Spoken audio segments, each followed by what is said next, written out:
Imagine a mind that wakes up while the rest of the world is still fast asleep. Picture a man standing alone in the pre-dawn darkness, holding a lantern that casts a light so far ahead it illuminates centuries that have not yet happened. He sees flying machines in an era of horses. He sees the microscopic swirl of blood in a heart valve before doctors even understood circulation. This is the story of a man who was not merely a painter, but a traveller from the future, stranded in the 15th century. This is the story of Leonardo da Vinci. As you settle into the comfort of your bed, letting the weight of the day dissolve into the shadows of the room, take a deep breath. Let your mind drift back to the rolling golden hills of Tuscany in the spring of 1452. If you find peace in these journeys through time, I invite you to subscribe to our channel, allowing us to guide you into sleep with the stories of the past. Leonardo was born into the world as an outcast, and in a way this was his greatest blessing. Born in the village of Anciano, he was the illegitimate son of a notary named Ser Piero and a peasant woman named Caterina. In the rigid society of the Italian Renaissance, his illegitimacy meant the doors to the prestigious guilds of law and medicine were locked tight against him. He was barred from a formal classical education. Instead of sitting in a dusty classroom reciting Latin, the young Leonardo walked into the woods. Nature became his schoolroom. He developed a habit of observation so intense it bordered on obsession. Later in his life, he would record a memory, perhaps a dream, of a bird of prey, a kite descending from the sky and brushing his cradle with its tail feathers. It was an omen of a life spent looking upward, longing for flight. He also recalled standing before a dark cave in the mountains, paralyzed by two conflicting emotions: fear of the darkness inside and a burning, unquenchable desire to see what miraculous things might be hidden within. That curiosity led him to Florence, into the workshop of Andrea del Verrocchio. The city was a cacophony of commerce and art, but Leonardo moved through it with a singular grace. Legend whispers that when the young apprentice painted the face of an angel in Verrocchio's masterpiece, The Baptism of Christ, the work was so ethereal, so terrifyingly perfect, that his master put down his brush and vowed never to paint again. The student had not just learned the lesson, he had rewritten the rules. If you are enjoying this quiet exploration of a genius mind, please gently press the like button, helping this story reach others seeking rest. But Leonardo was restless. He was not content to simply be a painter. In 1482, he sought a new life in Milan. He wrote a letter to the Duke Ludovico Sforza, a resume that reads like science fiction. He did not lead with his art. Instead, he promised the Duke miracles of war. "I have plans for bridges," he wrote, "very light and strong."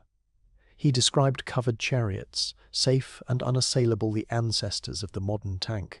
Only at the very end, almost as an afterthought, did he mention that he could also paint as well as any other man. He became a mercenary of science. For a time he walked a dark path serving Cesare Borgia, a ruthless warlord. While the armies marched, Leonardo looked down from above, creating the Plan of Imola.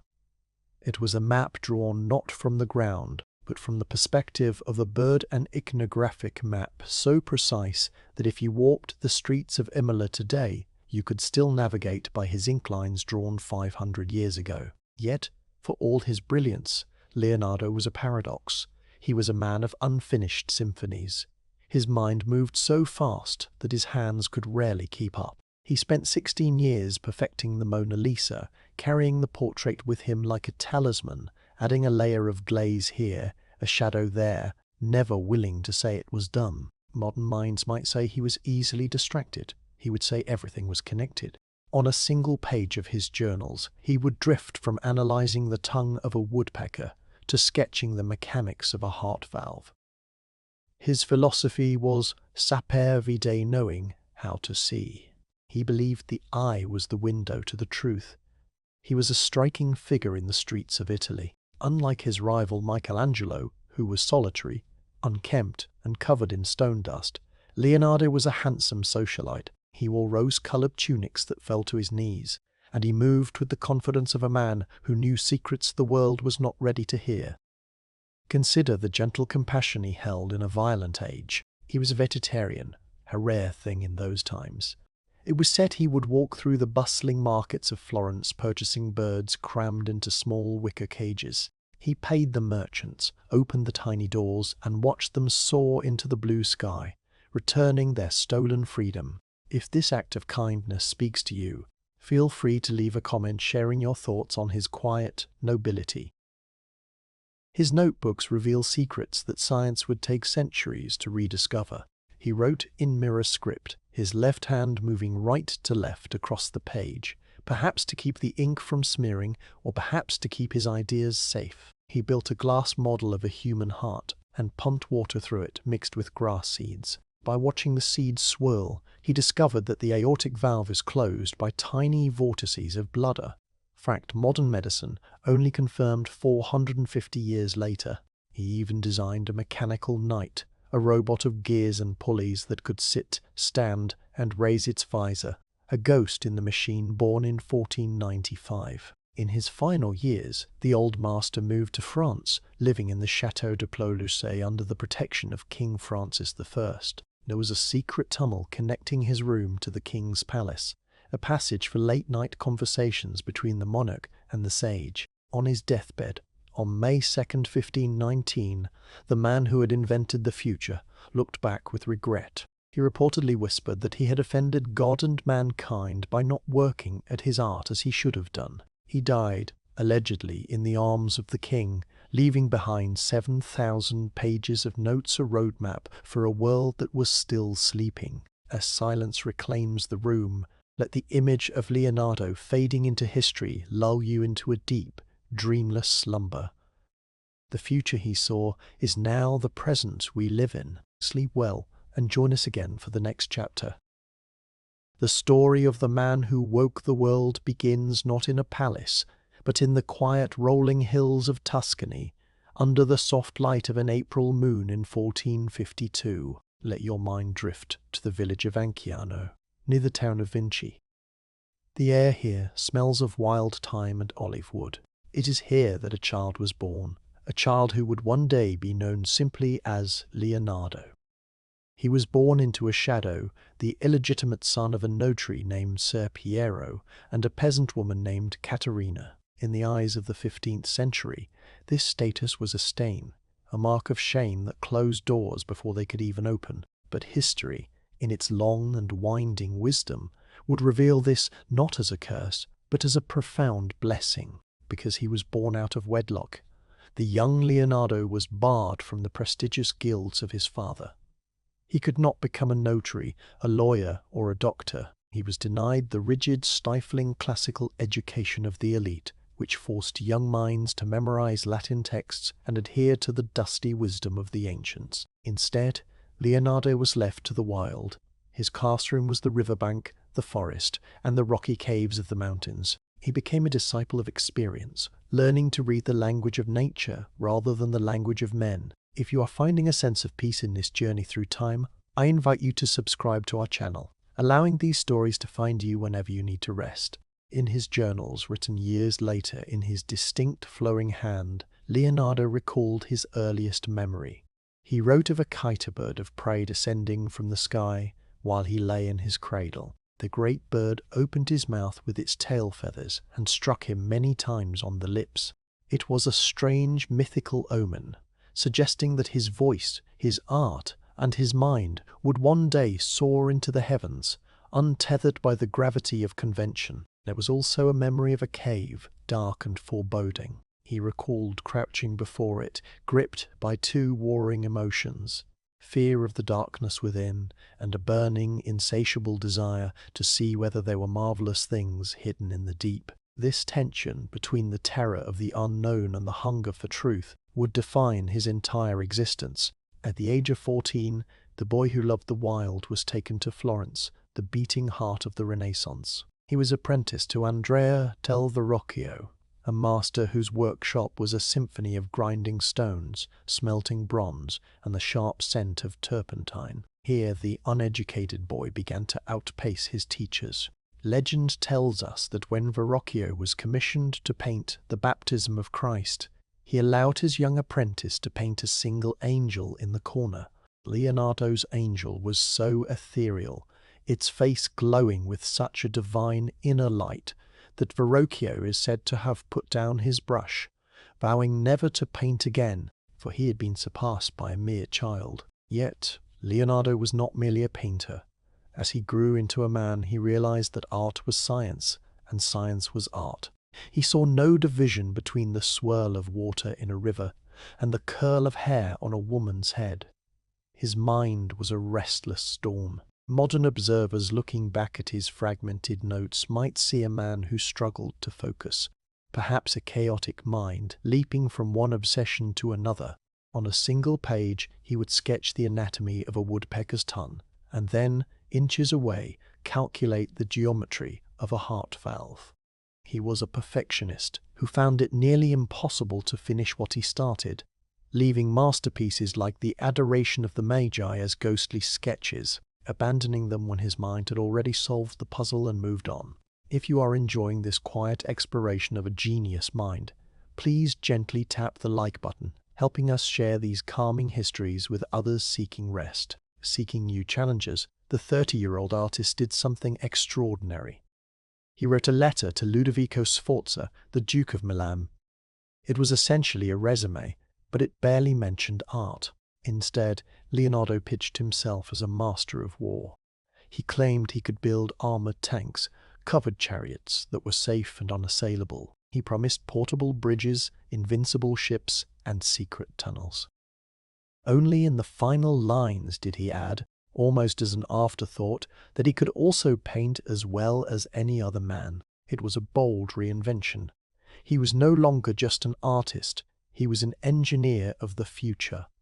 In Milan, he began to fill thousands of pages with ideas that were centuries ahead of his time. He wrote in mirror script, moving his pen from right to left, a habit likely born of his left-handedness to avoid smearing the ink, though it added an air of secrecy to his work. He designed a mechanical knight, a robot of gears and pulleys that could sit, stand, and raise its visor, a ghost in the machine born in 1495. He studied the flow of water and blood with equal intensity. Long before modern medicine, he built a glass model of a heart, pumping water filled with grass seed through it to watch the eddies and vortices. He correctly identified that the aortic valve was closed, not by muscle, but by the turbulence of the blood itself, a fact that would not be confirmed by science for another 450 years. Leonardo's soul was as gentle as his mind was sharp.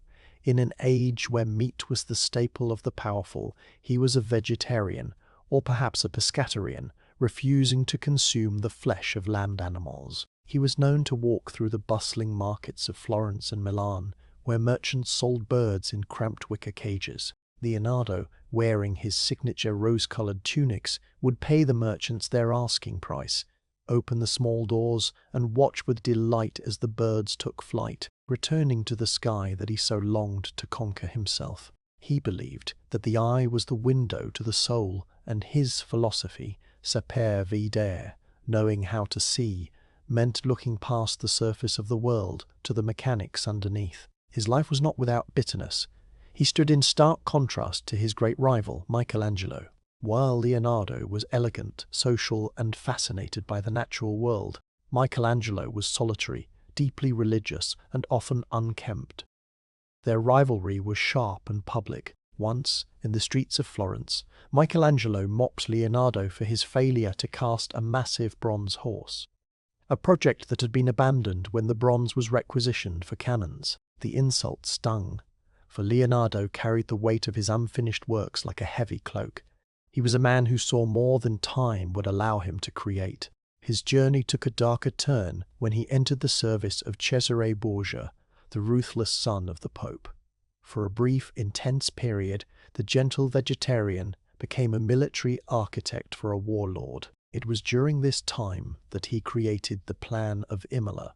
Before this, maps were drawn from a hillside perspective, artistic but inaccurate. Leonardo used mathematics and compasses to create the first iconographic mapaflat, bird's-eye view that was hauntingly precise. It is a map so accurate that you could still use it to navigate the streets of Imola today, a testament to a mind that could float above the earth and see it as it truly was. As we near the end of this chapter, if you have found comfort in the story of the great observer, feel free to leave a comment about which part of history you would like to visit next. In his final years, the old master moved to France, living in the Château de Clos-Lucé under the protection of King Francis I.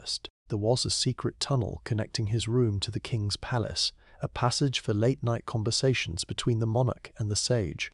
The king regarded him not just as a painter, but as a father figure, a man who carried the universe in his head. On his deathbed, on May 2nd, 1519, the man who had invented the future looked back with regret. He reportedly whispered that he had offended God and mankind by not working at his art as he should have done. He died, allegedly in the arms of the king, leaving behind 7,000 pages of notes, a roadmap for a world that was still sleeping. As silence reclaims the room, let the image of Leonardo fading into history lull you into a deep, dreamless slumber. The future he saw is now the present we live in. Sleep well, and join us again for the next chapter. Last time we stood together at the edge of the present moment, considering which door of history we might open next. We spoke of visiting ancient kings or distant futures, but tonight we do not need to choose between the past and the future. We are going to visit the man who lived in the former, yet single-handedly invented the latter. Let your breathing slow down. Let the worries of your day dissolve like mist over the Tuscan hills. Imagine the year is 1452. The air is crisp, smelling of cypress and turned earth. In the small stone-built village of Anciano, near the town of Vinci, a child is born. He is born into a world of rigid structures and high walls, yet he arrives with a distinct disadvantage that will become his greatest freedom. His name is Leonardo. He is the illegitimate son of a notary and a peasant woman.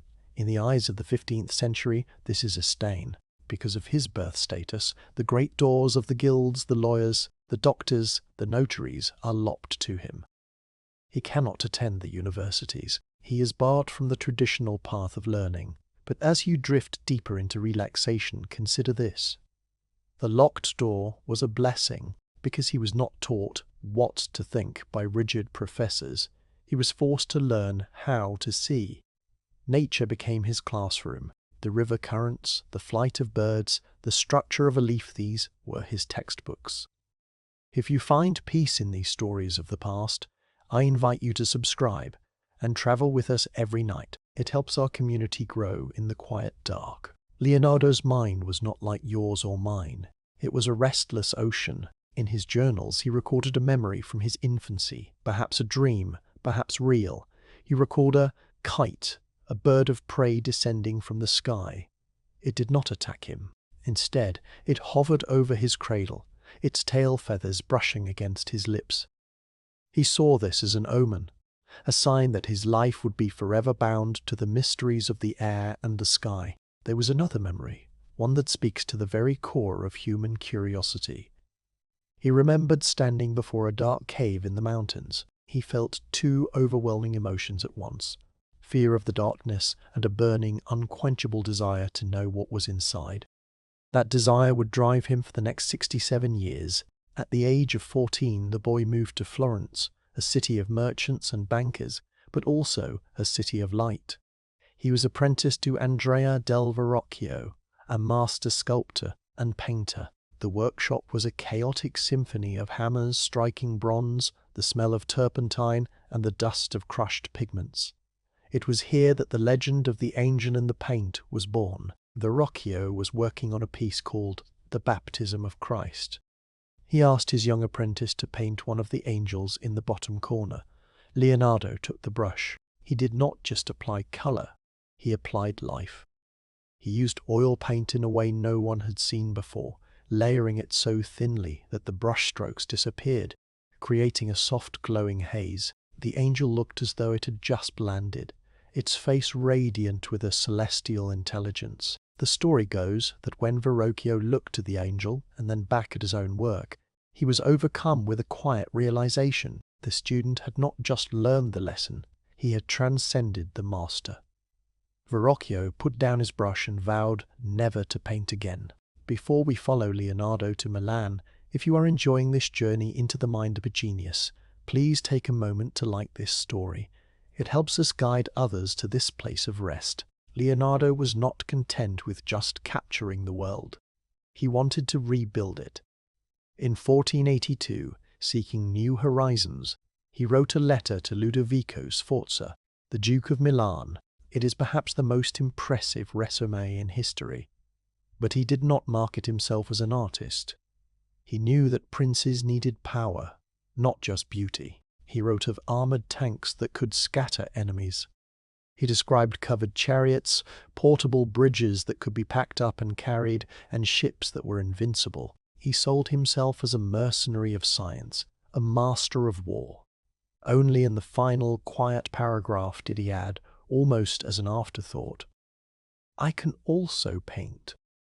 This duality defined him. He was a gentle soul who bought caged birds at the market just to set them free, a vegetarian in a time of carnivals who believed that killing animals was no different than killing men. Yet, he designed machines of death for Cesare Borgia, the most ruthless warlord of the age. For Borgia, he created the plan of Imola. Imagine looking at a city from the back of an eagle. That is what Leonardo did in his mind. He drew a map of Imola from a flat, bird's-eye view, an iconographic map. It was centuries ahead of its time. If you were to walk through Imola today with his map in your hand, you would still find your way. His mind was a labyrinth of brilliance, but it was also a place of chaos. He was a notorious procrastinator. He began the Adoration of the Magi and left it unfinished. He spent 16 years perfecting the lips of the Mona Lisa, carrying the painting with him like a talisman, adding a glaze of transparent oil here, a shadow there, never willing to say it was done. Modern minds look back and see the traits of ADHD. His journals are a testament to a brain that could not sit still. On a single page, you might find a sketch of a hydraulic pump, a grocery list, and a detailed study of the tongue of a woodpecker. He wanted to know everything. He wanted to know everything. He wanted to know why the sky is blue. He wanted to know what yawning is. His curiosity led him to the morgues. By candlelight, in the dead of night, Leonardo dissected human bodies. He was searching for the seat of the soul, but he found the mechanics of life. He built a glass model of a heart and pumped water through it, mixing in grass seeds so he could track the flow. He watched the seeds swirl and realized that the aortic valve is closed by blood eddies, tiny vortices of fluid. Modern medicine would not confirm this theory for another 450 years. He was a man out of time. He designed a mechanical knight, a robot made of pulleys and gears that could sit, stand, and lift its visor. He wrote in mirror script, his left hand moving from right to left across the page, perhaps to keep the ink from smudging, or perhaps to keep his secret safe from prying eyes. He was not a hermit like his rival Michelangelo. Michelangelo was rough, dirty, and deeply religious, often sleeping in his boots. Leonardo was elegant. He was described as exceptionally handsome, wearing short rose-colored tunics that defied the fashion of long robes. He loved conversation and music. The two men hated each other. Once, in the streets of Florence, Michelangelo mocked Leonardo for failing to cast a massive bronze horse, a public humiliation that stung the older master deeply. As we near the end of his life and the end of our time together tonight, remember to leave a comment if there is a specific historical figure you wish to visit in your dreams. In his final years, the old master moved to France, living in the Château du Clos-Lucé under the protection of King Francis I.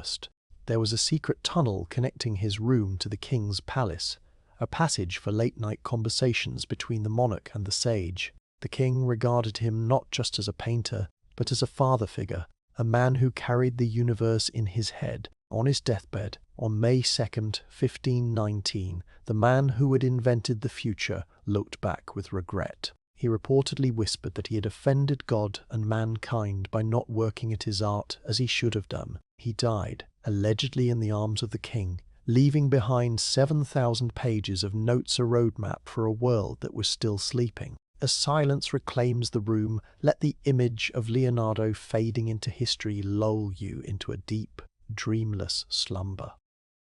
The future he saw is now the present we live in. Sleep well, and join us again for the next chapter. The Kite and the Cave. Imagine the warm, golden light of the Tuscan hills in the middle of the 15th century. The air is thick with the scent of cypress and olive wood, and the silence of the valley is broken only by the distant chime of a church bell. It is here, in the small, unassuming village of Anciano, that a story begins. A story not just of a man, but of a mind that would one day dream the world we now inhabit. As you settle into your pillows, let the worries of the modern day dissolve, and allow yourself to drift back to April 15, 1452. On this spring night, a child was born. He was named Leonardo, but his arrival was not celebrated with the pomp and circumstance of nobility. He was the illegitimate son of a notary and a peasant woman born out of wedlock, a status that society viewed as a stain. Yet, as history often reveals, what appears to be a limitation can sometimes be a profound liberation. Because of his birth, Leonardo was barred from the prestigious guilds of law and medicine. He was denied the rigid, stuffy classical education that shaped the minds of the elite.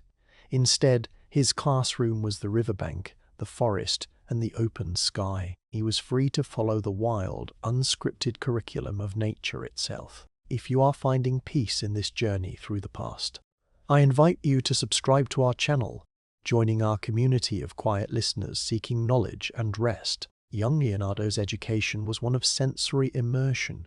He did not read about the flight of birds in dusty scrolls. He watched them. At the age of 14, this raw, unpolished talent was taken to Florence to apprentice under the master Andrea del Verrocchio. The studio was a chaotic symphony of grinding pigments, hammering metal, and the pungent smell of linseed oil. It was here that the first legend of his genius was written. It is said that when Verrocchio was working on a painting titled The Baptism of Christ, he asked his young apprentice to paint a single angel in the corner. Leonardo worked with a delicate touch, layering oil glazes to create a luminosity that seemed to blow from within. When the master returned and saw the angel, its hair rippling like water, its face radiant with a divine, lifelike softness, he stood in stunned silence. The legend tells us that Verrocchio put down his brush and vowed never to paint again, for he had been surpassed by a boy. But painting was merely a tool for Leonardo, a way to record the mysteries he felt compelled to solve. In his private journals, he recorded 2 childhood memories that haunted and drove him. He wrote of a kite, a bird of prey that descended from the sky while he was still in his cradle. He remembered the bird's tail feathers brushing against his lips, a strange omen that he interpreted as a destiny intertwined with the sky and flight. The second memory was of a cave. He described standing before the mouth of a dark, cavernous opening in the mountains. He felt 2 overwhelming emotions warring within him, fear of the darkness and the creatures that might lurk within, and a burning, insatiable desire to understand the secrets hidden in the deep. This metaphor of the cave, the terror, and the allure of the unknown would define his entire life. As we delve deeper into the mind of this genius, consider gently pressing the like button, helping us share these calming histories with others who need rest. Leonardo was not content to simply paint the world. He wanted to rebuild it. In 1482, seeking new horizons, he wrote a letter to Ludovico Sforza, the Duke of Milan. It was essentially a job application, but one of the most audacious in history. He did not sell himself as an artist. Instead, he pitched himself as a military engineer. He claimed he could build armored tanks, portable bridges that could be packed up and carried, and invincible ships. Only in the final paragraph, almost as an afterthought, did he mention that he could also paint and sculpt.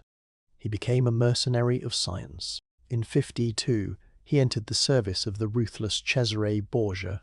It was a time of blood and conquest. Yet Leonardo saw it as an opportunity to map the world. He created the Plan of Imola, a map so precise, so revolutionary, that it looks like a satellite image taken from space. In an era where maps were symbolic and inaccurate, Leonardo used his philosophy of sapere videre, knowing how to see, to measure distances and angles with mathematical perfection, creating a bird's-eye view of a city he could only see from the ground. Yet, for all his genius, Leonardo was a man of paradoxes. He was the most gifted artist of his time, yet he was a notorious procrastinator. He spent 16 years perfecting the Mona Lisa, carrying the portrait with him like a talisman, adding tiny, imperceptible layers of glaze over decades. His mind was so active, so desperate to consume all knowledge, that he often left works unfinished. Modern psychologists, looking at his journals, where he jumps from studying the tongue of a woodpecker to the mechanics of a heart valve on a single page, suggest he may have possessed the chaotic brilliance of ADHD. He was also a man of deep compassion in a violent age. If you are enjoying this story, feel free to leave a comment about which historical figure we should visit next. Leonardo was a vegetarian, a pescatarian who could not bear to eat the flesh of animals. He was known to walk through the bustling markets of Florence, purchasing caged birds only to take them outside and open the doors, watching with joy as they returned to the sky, the same sky he longed to conquer. His rivalry with Michelangelo was legendary. They were opposites in every way. Michelangelo was solitary, deeply religious, and often unkempt, sleeping in his clothes and boots. Leonardo, by contrast, was a socialite. He was handsome, well-groomed, and wore rose-colored tunics that fell to his knees. They clashed in the streets, with Michelangelo once mocking Leonardo for his failure to cast a massive bronze horse, a project that had been abandoned when the bronze was requisitioned for cannons. But Leonardo's true legacy lay hidden in his notebooks, written in his famous mirror script. Whether to protect his ideas or simply to avoid smearing the ink with his left hand, he wrote from right to left. In these pages, he designed a mechanical knight, a robot powered by gears and pulleys that could sit, stand, and wave a creation 500 years ahead of its time. He peered into the human body with the same intensity. He built a glass model of a heart and pumped water mixed with grass seeds through it to observe the flow. Centuries before modern medicine, he correctly identified that the heart valve closes due to the vortices of blood, the eddies that swirl like water in a river. As his life drew to a close, the old master moved to France, living in the Château de Clos-Luce under the protection of King Francis I. There was a secret tunnel connecting his room to the king's palace, a passage for late-night conversations between the monarch and the sage. The king regarded him not just as a painter, but as a father figure, a man who carried the universe in his head. On his deathbed, on May 2nd, 1519, the man who had invented the future looked back with regret. He reportedly whispered that he had offended God and mankind by not working at his art as he should have done. He died, allegedly in the arms of the king, leaving behind 7,000 pages of notes, a roadmap for a world that was still sleeping. As silence reclaims the room, let the image of Leonardo fading into history lull you into a deep, dreamless slumber. The future he saw is now the present we live in. Sleep well and join us again for the next chapter. Imagine a world lit only by fire. The year is 1452, and the Renaissance is a flickering candle in the dark hallways of history. In the quiet village of Anciano, surrounded by the rolling, mist-covered hills of Tuscany, a child is born. He is named Leonardo, but from his very first breath, he is marked by what the world calls a stain. Yet what history would reveal to be a profound blessing is illegitimate, the son of a notary and a peasant woman, born out of wedlock. In the rigid hierarchy of the 15th century, this status is a heavy door slamming shut. It bars him from the prestigious guilds of law and medicine. He cannot follow his father's path. He is cast adrift. Yet, as you lie there, letting the weight of the day dissolve, consider the freedom of the outcast. Because he was excluded from the formal, dusty halls of classical education, his mind was not poured into a mould. He became a disciple of experience. His classroom was the riverbank, the forest, and the open sky. He did not read about the world in Latin texts, he watched it. He watched the way water curled around a stone. He watched the flight of birds. If you are finding a sense of peace in this journey through the past, I invite you to subscribe to our channel, joining us as we drift through the corridors of time together. In his private journals, Leonardo recorded a memory from his cradle, a dream, or perhaps a vision, of a bird of prey, a kite, descending from the heavens, its tail feathers brushed against his lips, a strange omen that he was destined to soar where others could only walk.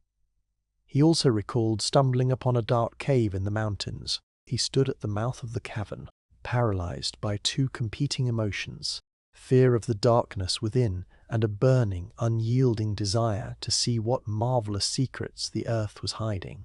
This tension between the terror of the unknown and the hunger to know it would drive him for the rest of his life. At the age of 14, the boy who watched birds was sent to Florence, to the workshop of Andrea del Verrocchio. The air there smelled of linseed oil, varnish, and grinding stone. It is said that when the young Leonardo painted an angel in the corner of his master's work, the baptism of Christ, the figure was so ethereal, so terrifyingly human in its grace, that Verrocchio laid down his brush and vowed never to paint again. The student had not just learned from the master, he had transcended him. But painting was too small a container for a mind that held the universe. As he grew into a man, Leonardo sought more than beauty. He sought power. In 1482, seeking a new patron, he wrote a letter to Ludovico Sforza, the Duke of Milan. This letter is one of the most fascinating documents in history. It was a resume, but not for an artist. He pitched himself as a merchant of war. As you listen to the rhythm of these words, perhaps take a moment to gently tap the like button, a small signal that you are traveling with us. In this letter, Leonardo did not speak of angels or smiles. He promised the Duke armored tanks, covered chariots that could break through any line. He promised portable bridges that could be packed up and carried like luggage. He promised invincible ships and secret tunnels. Only in the final fleeting paragraph did he mention, almost as an afterthought, that he could also paint as well as any other man. He knew that to fund his curiosity, he had to sell destruction. He became a paradox, a gentle soul who bought caged birds in the market just to set them free, yet who spent his nights designing machines of death. He traveled deep into this darkness. In 52, he entered the service of Cesare Borgia, the ruthlessly ambitious son of the Pope. Leonardo walked the fine line of the sword, serving as chief military engineer. During this time, he revolutionized how humanity sees the world. He created the plan of Imola, a map unlike anything seen before. Prior to this, maps were drawn from a hillside perspective. Leonardo imagined the view of a god. He drew the city from directly above an iconographic view. It was a flat, bird's-eye blueprint, so precise that you can still use it to navigate the streets of Imola today. He had invented a way to see the ground without ever touching it. His mind was a labyrinth, moving with a speed that modern psychologists now suspect was driven by a hyperactive condition. He was a perfectionist who could not finish. He spent 16 years carrying the Mona Lisa with him, adding a glaze here, a shadow there, never willing to let her go. He left the adoration of the Magi as a ghost of a painting, an underdrawing of swirling chaos. His journals reveal a mind that jumped from the tongue of a woodpecker to the mechanics of a heart valve on a single page. And what a mind it was! He wrote in mirror script, his left hand moving from right to left across the page. It was not a code, but a practical necessity to keep the wet ink from smearing, yet it looks like a spell cast on parchment. He designed a mechanical knight, a suit of armor filled with gears and pulleys that could sit, stand, and wave a robot born 5 centuries before the computer. If you ever thought to share or question for the silence, feel free to leave a comment below for the morning. He was a man of contradictions. He was a vegetarian in an era of roasting meat, believing that the body should not be a tomb for other animals. Yet he dissected corpses by candlelight to understand the machine of humanity. He built a glass model of a heart, and pumped water mixed with grass seeds through it. He watched the seeds swirl and identified the blood eddies vortices that close the heart valves. It would take medical science 450 years to catch up to what Leonardo saw in that glass heart. He was the antithesis of his great rival, Michelangelo. Where Michelangelo was solitary, covered in marble dust and deeply religious, Leonardo was a handsome courtier. He wore short, rose-colored tunics, groomed his beard, and loved conversation. They despised each other. Michelangelo once mocked him in the streets for failing to cast a massive bronze horse, a failure that haunted Leonardo. But as the years turned to decades, the merchant of war grew tired. The fires of ambition cooled. In 1516, at the age of 64, he accepted the invitation of King Francis I of France. He moved to the Château du Cros-Lucé, a manor house made of white stone and slate. There was a secret tunnel connecting his bedroom to the king's palace, allowing the young monarch to visit the old sage late at night. The king called him father, sitting by his side to listen to the whisper of a mind that had mapped the winds. And here we arrive at the end of the journey. The room is quiet now. The candle burns low. On May 2nd, 1519, Leonardo lay on his deathbed. The legend tells us he died in the arms of the king, though history is often more lonely than legend. He looked back on a life of brilliance and felt a heavy regret. He whispered that he had offended God and mankind by not working at his art as he should have done. The man who invented the future felt he had not done enough. He left behind 7,000 pages of notes, sketches of helicopters, parachutes, submarines, and the anatomy of the human soul, the blueprint for a world that was still sleeping, waiting for the centuries to turn. As the silence reclaims the room, let the image of the old master fading into history lull you into a deep, dreamless slumber. The future he saw is now the present we live in. His work is done. Your work is done. Sleep well and join us again for the next chapter. The Brahms dream. The candle flame flickers, casting long, dancing shadows against the stone walls of your mind. Let your breathing slow to the rhythm of that gentle light. We are traveling back, drifting on the current of time to a world of parchment, ink, and the smell of drying oil paint. We are going to the 15th century, to meet a man who lived not in the present, but in a future he dreamed into existence. If you are ready to walk the corridors of history with us, please take a moment to subscribe to the channel, ensuring you never miss a journey into the past. Now lie back, and let the darkness of the room wrap around you like a heavy velvet cloak. The story begins in the hills of Tuscany, in a small village called Unciano. In the year 1452, it was here that Leonardo was born, a child of the golden sun and the olive groves.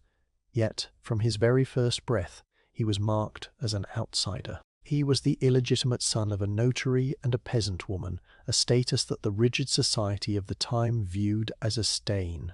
But for Leonardo, this exclusion was a hidden blessing. Because he was barred from the prestigious guilds of law and medicine, he was spared the rigid, stifling education of the schools. He was not forced to memorize ancient Latin texts or recite the dead words of dead men. Instead, he became a disciple of experience. His classroom was the riverbank, the forest, and the hawk-filled sky. He wrote later of a distinct memory, a dream that haunted his cradle. He recalled a kite, a great bird of prey, descending from the heavens.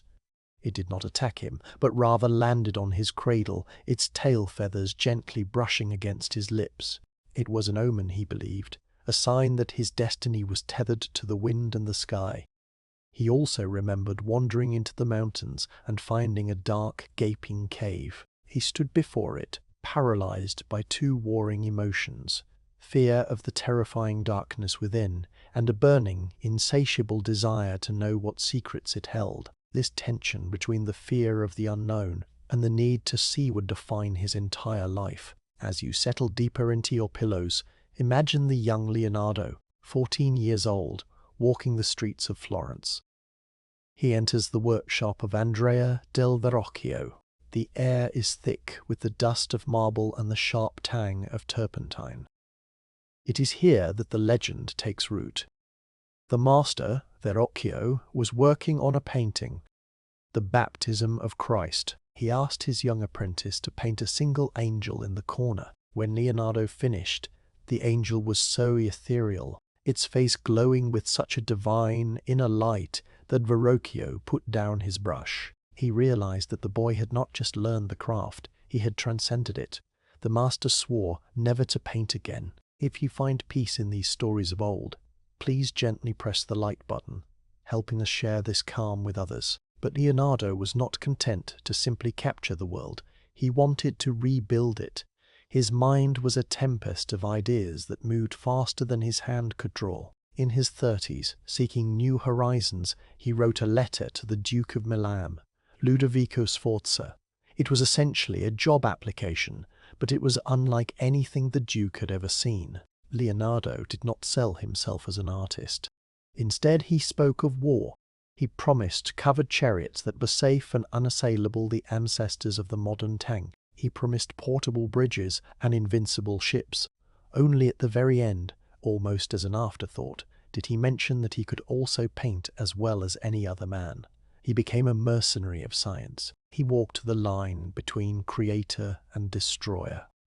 Years later, he would serve the ruthless Cesare Borgia as a military engineer. In the city of Imola, Leonardo did the impossible. He paced the streets, counting his steps, measuring angles with a compass, and then, in his mind, he took flight. He drew a map of the city from a bird's-eye view, a flat, ethnographic projection that was centuries ahead of its time. It was so precise that if you were to walk the streets of Imola today with his map in hand, you would still find your way.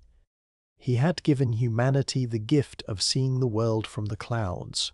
Yet, for all his genius, Leonardo was a man of paradoxes. He was the most famous procrastinator in history. His mind was so fertile, so easily distracted by the miraculous complexity of nature, that he rarely finished what he started. He spent 16 years perfecting the smile of the Mona Lisa, carrying the portrait with him like a talisman. He would leave paintings abandoned, the canvas showing only the underpainting, because his mind had already moved on to the next mystery. On a single page of his journals, his notes drift from the anatomy of a woodpecker's tongue to the mechanics of a heart valve. And what a heart he had! 450 years before modern medical science understood the mechanism, Leonardo discovered the truth of the aortic valve. He built a model of the human heart made of glass. He pumped water through it, mixed with grass seeds so he could trace the currents. He watched the seeds swirl and dance, identifying the blood eddies that forced the valve to close. He saw the hydraulic machinery of life itself. If you are enjoying this drift through history, feel free to leave a comment below about which invention you find most fascinating. He was a gentle soul in a violent age. A vegetarian who loved animals so deeply that he would walk through the chaotic markets of Florence, buying birds packed into tiny cages. He would carry them away from the noise, open the small wooden doors, and watch with joy as they returned to the sky, proclaiming their freedom. This gentleness stood in stark contrast to his great rival, Michelangelo. Where Leonardo was refined, wearing rose-colored tunics and smelling of lavender, Michelangelo was rough, solitary, and covered in stone dust. They despised each other. Once, in the streets, Michelangelo mocked Leonardo for his greatest failure, a massive bronze horse commissioned by the Duke of Milan. Leonardo had spent years designing the mold for this 70-ton statue, a monument to rival the ancients. But war came to Milan. The bronze intended for the horse was melted down to make cannons. The dream was lost to the fire of conflict, and the insult stung Leonardo deeply. He was a man who wrote in riddles. His journals are filled with script written backwards, from right to left, requiring a mirror to be read. Some say it was a code to protect his inventions from theft, but the truth is likely more human. Leonardo was left-handed. In the days of quill and ink, pushing the pen across the page would smudge the wet letters. Pulling the pen backwards was a practical adaptation, a unique solution for a unique mind. In his final years, he moved to France, to the Château du Clos-Lucé, invited by King Francis I. The king treated him not as a servant, but as a father. Even then, Leonardo's hands were busy. He designed a mechanical knighter suit of armor filled with gears, levers, and pulleys. It could sit, stand, and lift its visor. The first robot in history, clicking and whirring in the candlelit halls of the French court. And here we arrive at the end of the journey. The room is quiet now. The candle burns low. On May 2nd, 1519, Leonardo lay on his deathbed. The legend tells us he died in the arms of the king. Though history is often more lonely than legend, he looked back on a life of brilliance and felt a heavy regret.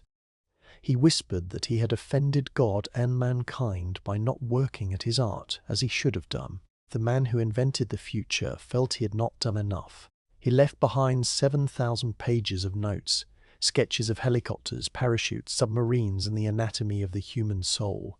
A blueprint for a world that was still sleeping, waiting for the centuries to turn. As the silence reclaims the room, let the image of the old master fading into history lull you into a deep, dreamless slumber. The future he saw is now the present we live in. His work is done. Your work is done. Sleep well, and join us again for the next chapter. The whirring in the candle-lit halls of the French court was not the sound of wind, but the rhythmic ticking of gears. It was the sound of a mechanical lion, a toy constructed to amuse a king, walking across the polished floorboards of the Château du Clos-Lucé. The man who built it sat in the corner, his long white beard spilling over a velvet robe, his eyes watching the mechanism with a gaze that seemed to pierce through the metal casing to the very soul of the machine. This was Leonardo, an old man now, far from the Tuscan sun of his youth, living out his final days as a guest of King Francis I. He was the ghost on the wall, a man who had already lived centuries ahead of his time, waiting for the rest of the world to wake up. To understand the silence that now settled over him, we must drift back, floating over the Alps and down into the golden warmth of Italy, to the year 1452. In the small village of Anciano, the air smelled of crushed olives and sun-baked earth. Here, Leonardo was born, not to fanfare, but to scandal. He was the illegitimate son of a notary and a peasant woman, a status that society viewed as a stain. Yet, as we often find in the stories we share here, what the world calls a curse, destiny often uses as a key. Because of his birth, the prestigious guilds of law and medicine closed their heavy oak doors to him. He was barred from the rigid, bookish education of the elite. Instead of being forced to memorize ancient Latin texts, he was left to the wild education of the hills. He learned to read the river, to decipher the wind, and to study the geometry of a flower. If you are enjoying this journey into the mind of history's greatest observer, take a moment to subscribe so we may continue to unravel the past together.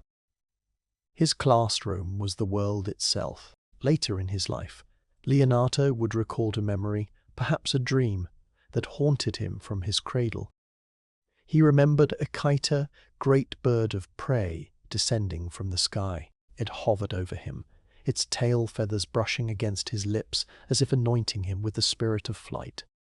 He also recalled wandering into the mountains and finding a dark, gaping cave. He stood before it, paralyzed by two conflicting emotions: fear of the darkness within, and a burning, overwhelming desire to see what miraculous things might be hidden in the shadows. This tension between the safety of the known and the allure of the unknown would become the heartbeat of his existence. That heartbeat eventually led him to Florence, the city of stone and ambition. At 14, he entered the workshop of Andrea del Verrocchio. The workshop was a symphony of dust, charcoal, and molten bronze. It was here that the legend of the ghost began to take shape. It is said that the master, Verrocchio, was working on a painting of the baptism of Christ. He asked his young apprentice to paint a single angel in the corner. Leonardo took the brush. He did not just apply paint, he applied light. He used oil in a way that made the angel's skin glow with an ethereal translucence, a softness that made the rest of the painting look hard and flat. When Verrocchio saw the angel, he put down his own brush and vowed never to paint again. He had been surpassed by a boy who saw the world not as outlines, but as smoke and shadow. But painting was too small a container for Leonardo's mind. As he grew, his curiosity became a ravenous thing. He looked at the political landscape of Italy and saw that power lay not in art, but in war. In 1482, seeking new horizons, he wrote a letter to Ludovico Sforza, the Duke of Milan. It was perhaps the most audacious résumé in history. In 10 paragraphs, he listed his skills. He did not speak of angels or Madonnas. He spoke of destruction. He claimed he could build armored tanks, covered chariots that could break through any line. He promised portable bridges that could span rivers during a retreat. He offered secrets of hydraulic engineering and invincible ships. Only at the very end, almost as an afterthought, did he mention that he could also paint as well as any other man. He was selling himself as a mercenary of science, a man who could turn the laws of nature into weapons. And for a time, he did just that. He entered the service of Cesare Borgia, one of the most ruthless men of the Renaissance. It was a dark chapter, walking the knife edge of morality. For Borgia, Leonardo revolutionized the way we see the world literally. He created the Plan of Imola, a map unlike any other.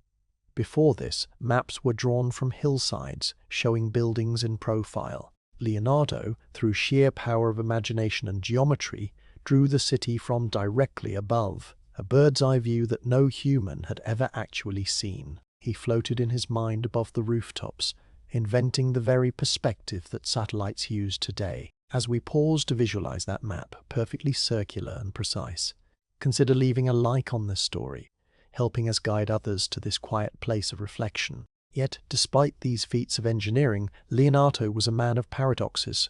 He was possessed by a mind that refused to stay still. Modern psychologists, looking back through the centuries, see the signs of a man who might have struggled with what we now call ADHD. He was a perfectionist who could rarely finish what he started.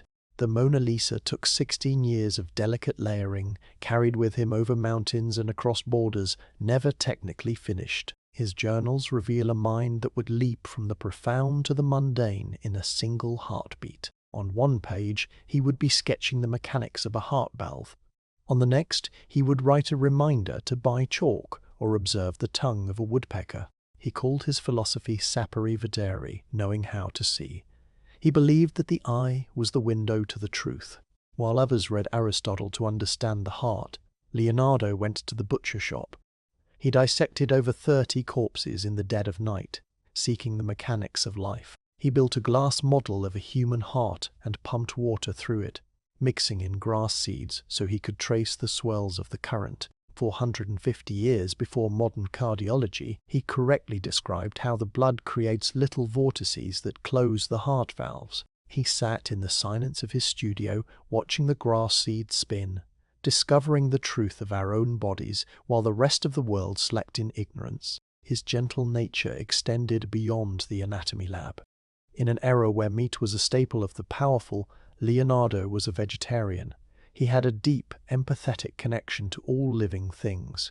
There are accounts of him walking through the bustling markets of Florence, wearing his signature rose-coloured tunic, a stark contrast to the drab clothes of his peers, and stopping at the stalls selling caged birds. He would pay the merchant the full price for the birds, open the tiny wooden doors, and watch them soar into the sky, buying their freedom just to see them fly. This softness stood in stark contrast to his great rival Michelangelo. The two men were polar opposites. Michelangelo was solitary, often unwashed, sleeping in his clothes and boots, consumed by religious fervour and agony. Leonardo was handsome, social, smelling of lavender and rose water, surrounded by music and beautiful things. They despised each other. Once, in the streets of Florence, Michelangelo publicly mocked Leonardo for failing to cast a massive bronze horse in Milan, a project that had been abandoned when the bronze was needed for cannons. The insult stung, for Leonardo knew that for all his genius, he left a trail of unfinished ghosts behind him.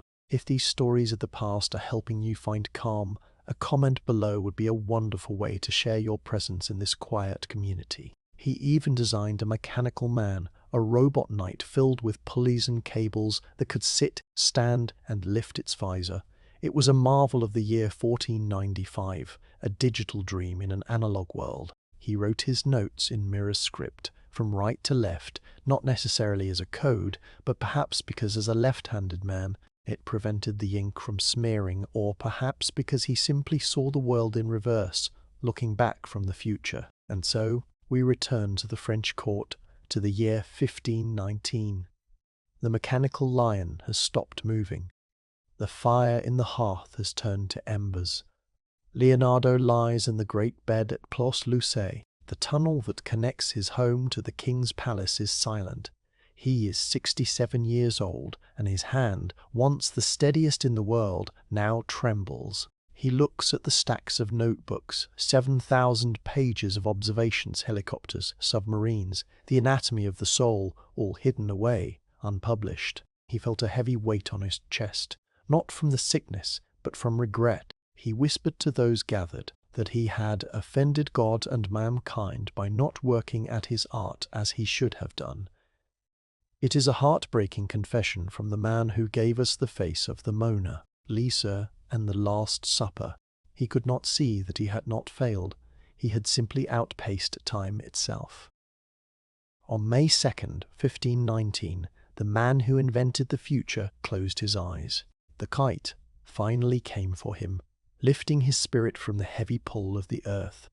He left us the blueprint of the modern world, sketched in red chalk and sepia ink. He showed us that to understand the universe, we must first learn to stand still and observe the swirling of water, the flight of a bird, and the beating of our own hearts. As the image of the old master fades into the velvet darkness of history, let his final lessons settle over you. The world is full of wonders, waiting for you to see them. But for now, the time for observation is over. The gears have stopped. The pages are closed.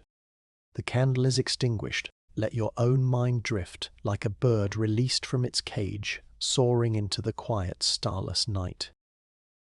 Sleep well, knowing that the future is already written in the dreams of the past.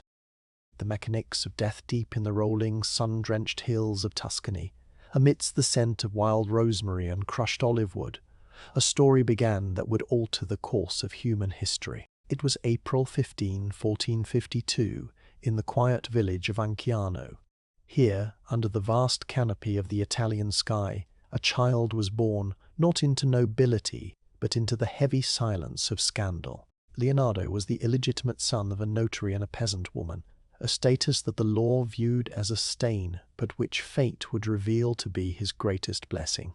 Because he was born out of wedlock, the prestigious guilds of law and medicine barred their doors to him. He was denied the rigid, dusty education of the elite. Instead, he was left to the wild school of the world. As you settle deeper into the comfort of your bed, imagine the freedom of that young boy. Unburdened by ancient texts, he learned from the wind, the water, and the light. He later recalled a memory, a dreamlike omen from his infancy, where a kite, a bird of prey, descended from the clouds. It brushed his cradle, its tail feathers sweeping across his lips. It was as if the sky itself had claimed him. Later, he stood before a dark cave in the mountains, paralyzed by two competing emotions, fear of the dark and a burning desire to see what wondrous things lay hidden within. This tension between the terrifying unknown and the allure of discovery would drive the engine of his life. If you enjoy drifting through these corridors of history with us, please take a moment to subscribe to the channel, allowing us to guide you into sleep each night. At the age of 14, the boy who learned from the birds was sent to Florence, the beating heart of the Renaissance. He entered the workshop of Andrea del Verrocchio. The air here was thick with turpentine, linseed oil, and the dust of crushed marble. It was here that the student first eclipsed the master. Legend whispers that when the young Leonardo painted an angel in the corner of Verrocchio's work, the baptism of Christ, the face was so ethereal, so filled with a divine light that no human hand should possess, that Verrocchio put down his brush and vowed never to paint again.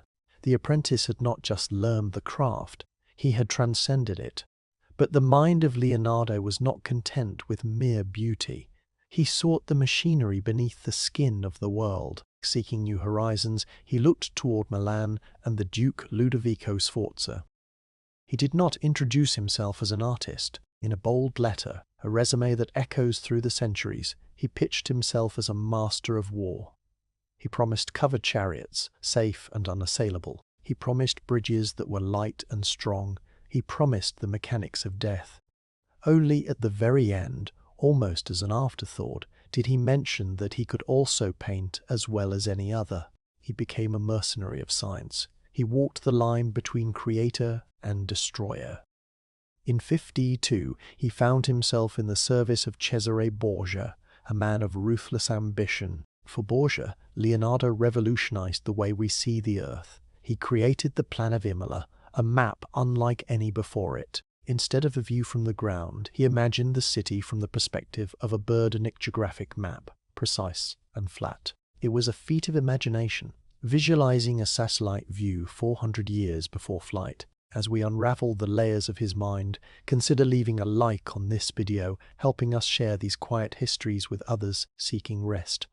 Yet, for all his genius, Leonardo was a man of paradoxes. He was possessed by a mind that refused to sit still. Modern psychologists, looking back through the fog of time, suggest the master may have had ADHD. His journals are a chaotic, beautiful storm. On a single page, his focus would drift from the anatomy of a woodpecker's tongue to the mechanics of a heart valve. He was a perfectionist who could rarely finish. The Mona Lisa took 16 years of delicate layering. The Adoration of the Magi was left as a ghost of a sketch. He lived by the philosophy of saper vedere, knowing how to see. He believed the eye was the window to the soul, and truth was found in observation, not in books. This philosophy put him at odds with his great rival, Michelangelo. Imagine the streets of Florence. Michelangelo, solitary, covered in stone dust, living in squalor, deeply religious and tormented.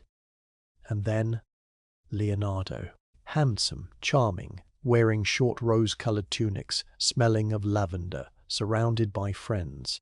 They were day and night. Once, in a public square, Michelangelo shouted an insult at Leonardo, mocking him for a massive bronze horse in Milan that Leonardo had failed to cast. The sting of that failure lingered, a reminder that even the greatest mind has limits. But there were secrets Leonardo kept, written in the margins of his life. He wrote in mirror script, his pen moving from right to left, a code that perhaps only he was meant to decipher, or simply a practical way for a left-handed man to avoid smearing the wet ink. He was a man of deep empathy in a brutal age. While others feasted, he was a vegetarian, a protector of life. It is said he would walk through the bustling markets of Florence, purchase birds trapped in wicker cages, and immediately open the doors, watching them soar back to the freedom he cherished. His compassion extended to the human form, yet he was not afraid of the macabre. To understand life, he had to understand the mechanics of death. In the candlelit silence of the morgue, he dissected the human body. He held the human heart in his hands. Centuries before modern medicine, he built a glass model of a heart and pumped water through it, mixed with grass seeds to track the flow. He watched the seeds swirl and correctly identified that the aortic valve closes not by muscle, but by the eddies of blood-tiny vortices of fluid dynamics. He even dreamed of artificial life. Around 1495, he designed Mechanical Knight, a suit of armor filled with wooden gears, pulleys and cables. A robot that could sit, stand, and lift its visor. In the quiet of his studio, surrounded by shadows, the machine moved, a ghost in a shell, mimicking the humanity of its creator. If these stories of the past help you find calm, please feel free to comment below. We love hearing from you. Eventually, the sands of time ran low. In 1516, the old master moved to France, to the Château de Clos-Nousset, at the invitation of King Francis I. The king regarded him as a father, giving him the title of first painter, engineer, and architect. They were connected by a secret tunnel, allowing the king to visit the sage whenever he pleased. But even here, The shadow of the kite drew near. On his deathbed, the man who had invented the future looked back with a heavy heart. He did not see the tanks, the maps, or the masterpieces. He saw only what he had failed to do. He reportedly whispered a final confession, regretting that he had offended God and mankind by not working at his art as he should have done. He felt incomplete. He died on May 2nd, 1519. Legend says he passed in the arms of the king, weeping for a life he felt was wasted. He left behind 7,000 pages of notes, a vast library of the mind that the world would not understand for another 500 years. Now, let the image of the old master fade. The gears of the mechanical night have stopped turning. The water in the glass heart has stilled. The birds he released have flown over the horizon, disappearing into the twilight. The candle flame that illuminated his journals has flickered and gone out, leaving only the comforting scent of wax and parchment. You are safe here, in the quiet dark. The complexities of the world, the inventions, the struggles, and the rivalries, they are all in the past. There is nothing left for you to solve tonight. There is nothing left for you to build. Like Leonardo, you have observed the world. You have done your work, and now it is time to rest. Let your thoughts drift away like the kite on the wind. Let your breathing slow to the rhythm of the tides. He studied so closely. The future will be there when you wake, but for now, the history of the day is written. Sleep well. The Devil's Engineer. In the deep silence of the Tuscan countryside, where the olive groves whisper in the night breeze, and the crickets keep the only time that matters, a child was born who would one day try to dismantle the very mechanics of the universe. It was April 15, 1452, in the small stone village of Anciano, just outside the town of Vinci. The night was lightly cool, the air thick with the scent of damp earth and spring rain. Here begins the story of a mind so vast, so uncontainable, that it seemed to belong to a species of one. He was born Leonardo, a name that now echoes through the corridors of history with the weight of a myth. But on that first night, he was simply a boy born into a complication. He was the illegitimate son of Ser Piero, a notary of some standing, and a peasant woman named Caterina. In the rigid social structures of the 15th century, this illegitimacy was a stain, a mark that closed many doors before he could even learn to walk. He was barred by law from entering the prestigious guilds of his father's profession.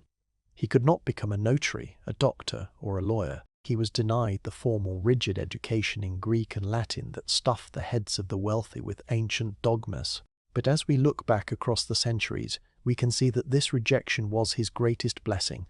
Because he was cast out of the classroom, the world became his school. He called himself a disciple of experience. While other boys memorized dusty texts, Leonardo was out in the hills, watching the way water curled around a stone in a stream, or how a dragonfly's wings shimmered in the sunlight. He was learning to see. If you are enjoying this journey into the past, consider subscribing to join us for every story as we unravel history one thread at a time. From his earliest days, Leonardo felt a pull toward the mysteries of the natural world.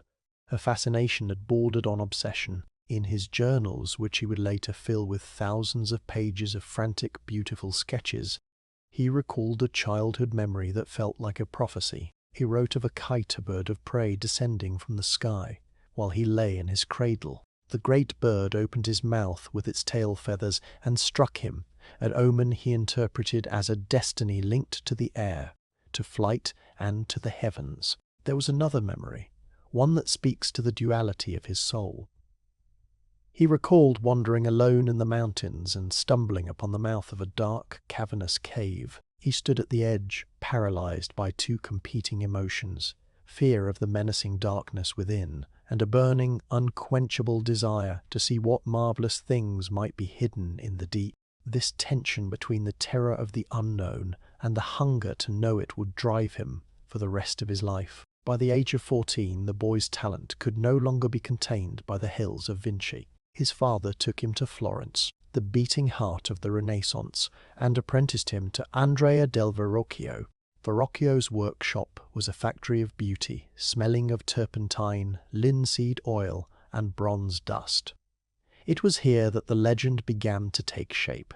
It is said that when the master was working on a painting of the baptism of Christ, he allowed the young Leonardo to paint one of the angels in the corner.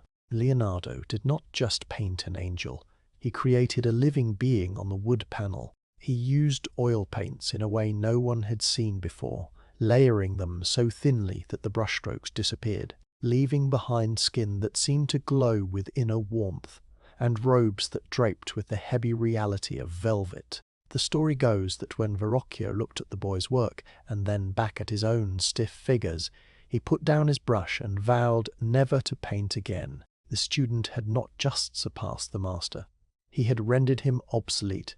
But Leonardo was not content to simply paint. As he grew into manhood, his mind expanded into realms that frightened his contemporaries.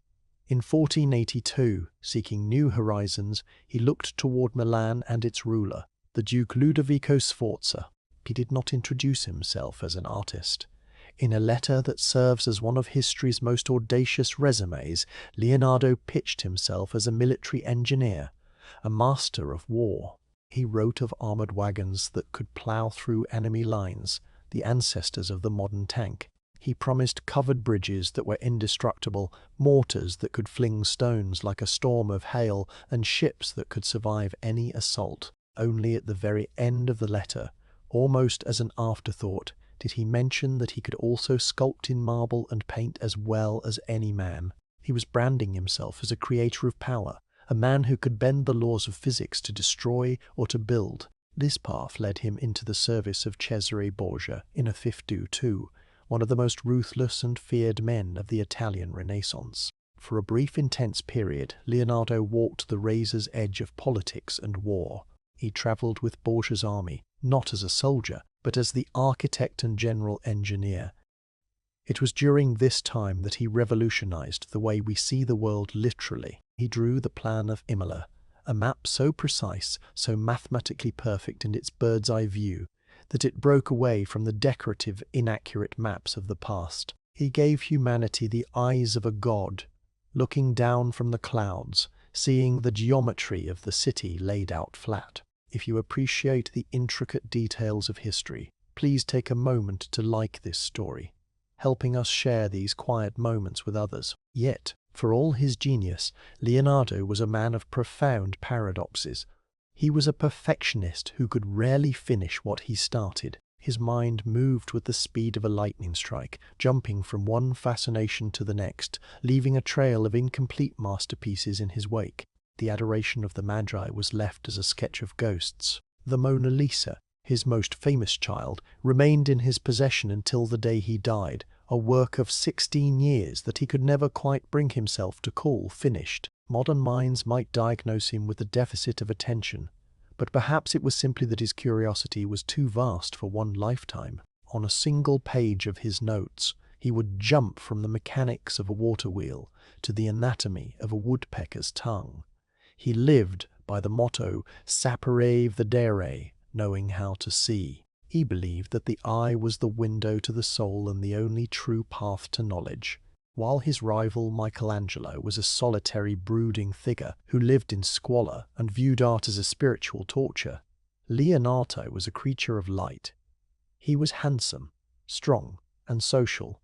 He walked the streets of Florence and Milan wearing rose-colored tunics that fell to his knees, surrounded by friends and admirers.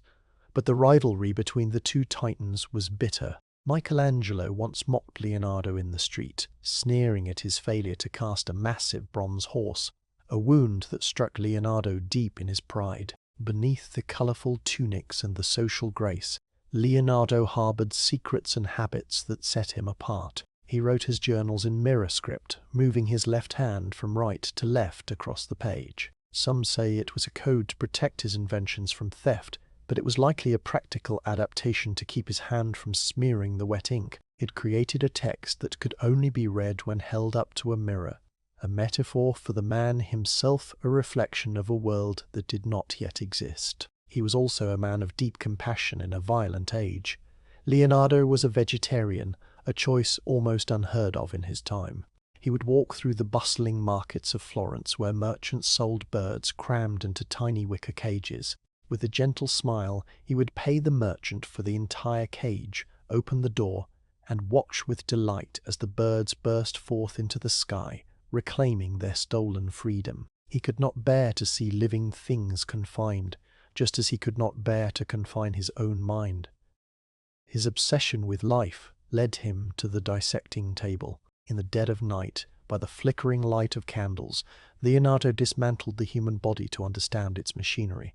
He was centuries ahead of medicine. He built a glass model of a human heart and pumped water through it, mixing in grass seeds to trace the currents. Through this, he discovered that the heart's aortic valve was closed not by muscle, but by tiny vortices of blood little eddies that snapped the valve shut. It was a fact that modern cardiology would not confirm until the 20th century. He was seeing things that no one else could see, describing the mechanics of life with the precision of an engineer. He even dreamed of artificial life. Around 1495, he sketched and designed a mechanical night-robot powered by pulleys and cables. This suit of German-style armor could sit up, wave its arms, and move its head while opening its visor. It was a devilish piece of engineering, a machine that mimicked the soul. Modern recreations of his design have proven that it worked, a testament to a man who was building the future with the tools of the medieval past. If you find these discoveries fascinating, feel free to leave a comment about which of his inventions surprises you the most. But time, the one variable he could not control, eventually caught up with him. In 1516, at the age of 64, Leonardo accepted an invitation from King Francis I of France. He crossed the Alps, carrying his precious notebooks and the painting of the woman with the mysterious smile. He settled in the Château du Clos-Lucé, a manor house connected to the king's castle by an underground tunnel. Here, he was given the title of first painter, engineer, and architect to the king. The old master spent his final years in a quiet reverence of nature, designing gardens and canals, his beard long and white like a wizard of legend. As the end approached, the man who had studied the stars, the waters, and the human body felt a heavy weight of regret. On his deathbed, it is recorded that he wept, lamenting that he had offended God and mankind by not working at his art as he should have done. It was the final paradox of the perfectionist to have done so much, and yet feel he had done so little. He died on May 2nd, 1519. Legend says he passed away in the arms of the king, who wept for the loss of such a mind. Leonardo left behind over 7,000 pages of notes, a chaotic, beautiful encyclopedia of the future. He had designed flying machines, tanks, solar power concentrators, and double-hulled ships. He had understood the flow of blood and the growth of trees. He was a man who woke up while the rest of the world was still sleeping, a visionary of the mind that the world would not understand for another 500 years. Now, let the image of the old master fade. The gears of the mechanical knight have stopped turning. The water in the glass heart has stilled. The birds he released have flown over the horizon, disappearing into the twilight. The candle flame that illuminated his journals has flickered and gone out, leaving only the comforting scent of wax and parchment. You are safe here, in the quiet dark. The complexities of the world, the inventions, the struggles, and the rivalries, they are all in the past. There is nothing left for you to solve tonight. There is nothing left for you to build. Like Leonardo, you have observed the world. You have done your work, and now it is time to rest. Let your thoughts drift away like the kite on the wind. Let your breathing slow to the rhythm of the tides he studied so closely. The future will be there when you wake, but for now, the history of the day is written. Sleep well. The duel in the dust. The dust of Tuscany is golden in the late afternoon sun, hanging suspended in the air like pounded amber. It settles on the olive groves and the stone walls of the village of Anciano, where the silence is broken only by the rustle of the wind through the cypress trees. Here, on a spring day in April, in the year 1452, a life began that would alter the course of human perception. It was a life born not into privilege, but into the quiet shame of illegitimacy.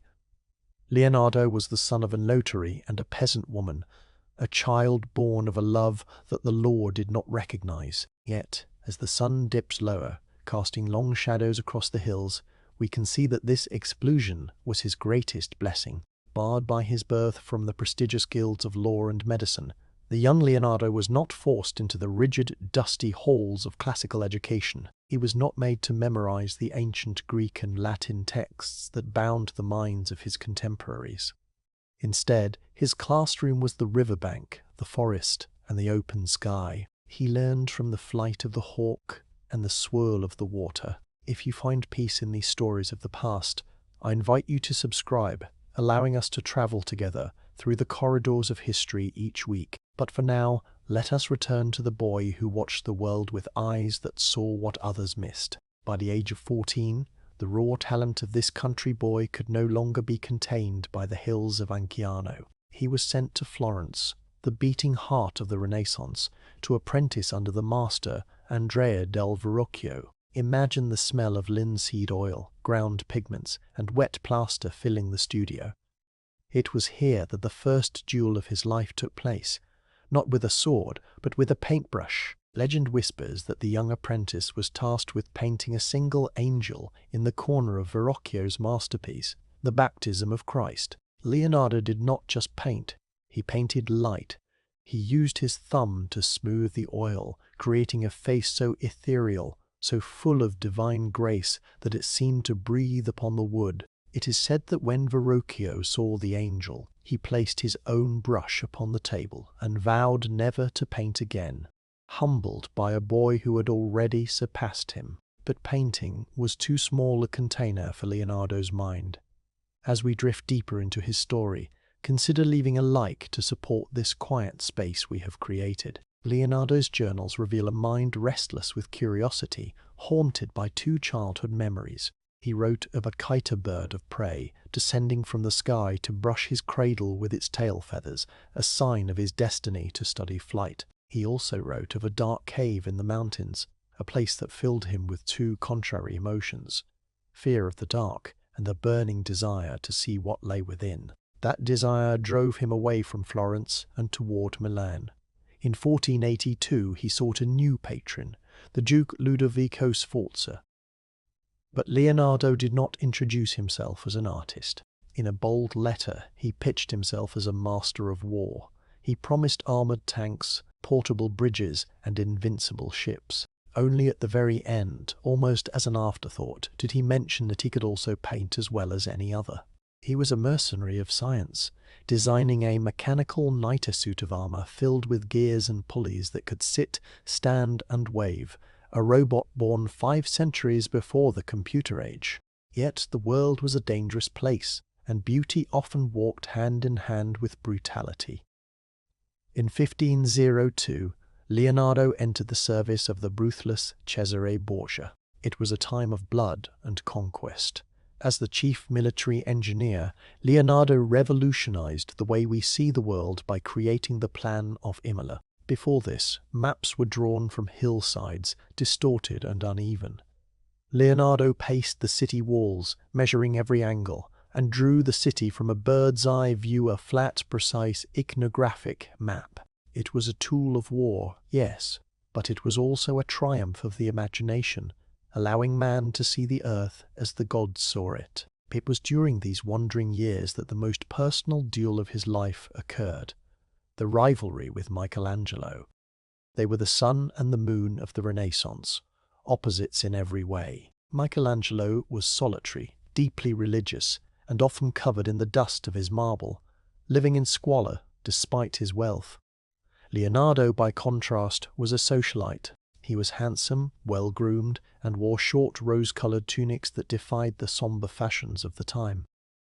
One day in the streets of Florence, the tension broke. Leonardo was passing through the Piazza Santa Trinita when a group of men asked him to interpret a passage of Dante.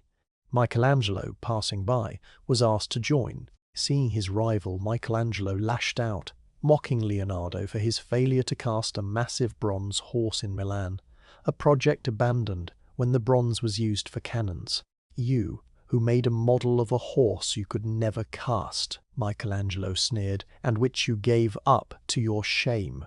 Leonardo, the man who sought to understand the universe, stood silent in the dust, wounded by the words of the man who only sought to carve it. If you have ever felt the sting of words in a moment of quiet, feel free to share your thoughts in the comments. But Leonardo's true sanctuary was not in public acclaim, but in the privacy of his notebooks.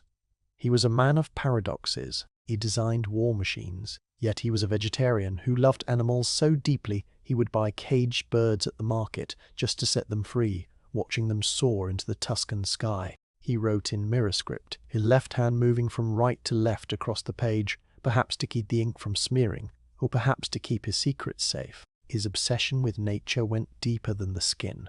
450 years before modern cardiology, Leonardo built a glass model of a human heart. He pumped water mixed with grass seeds through it, observing the swirls and eddies.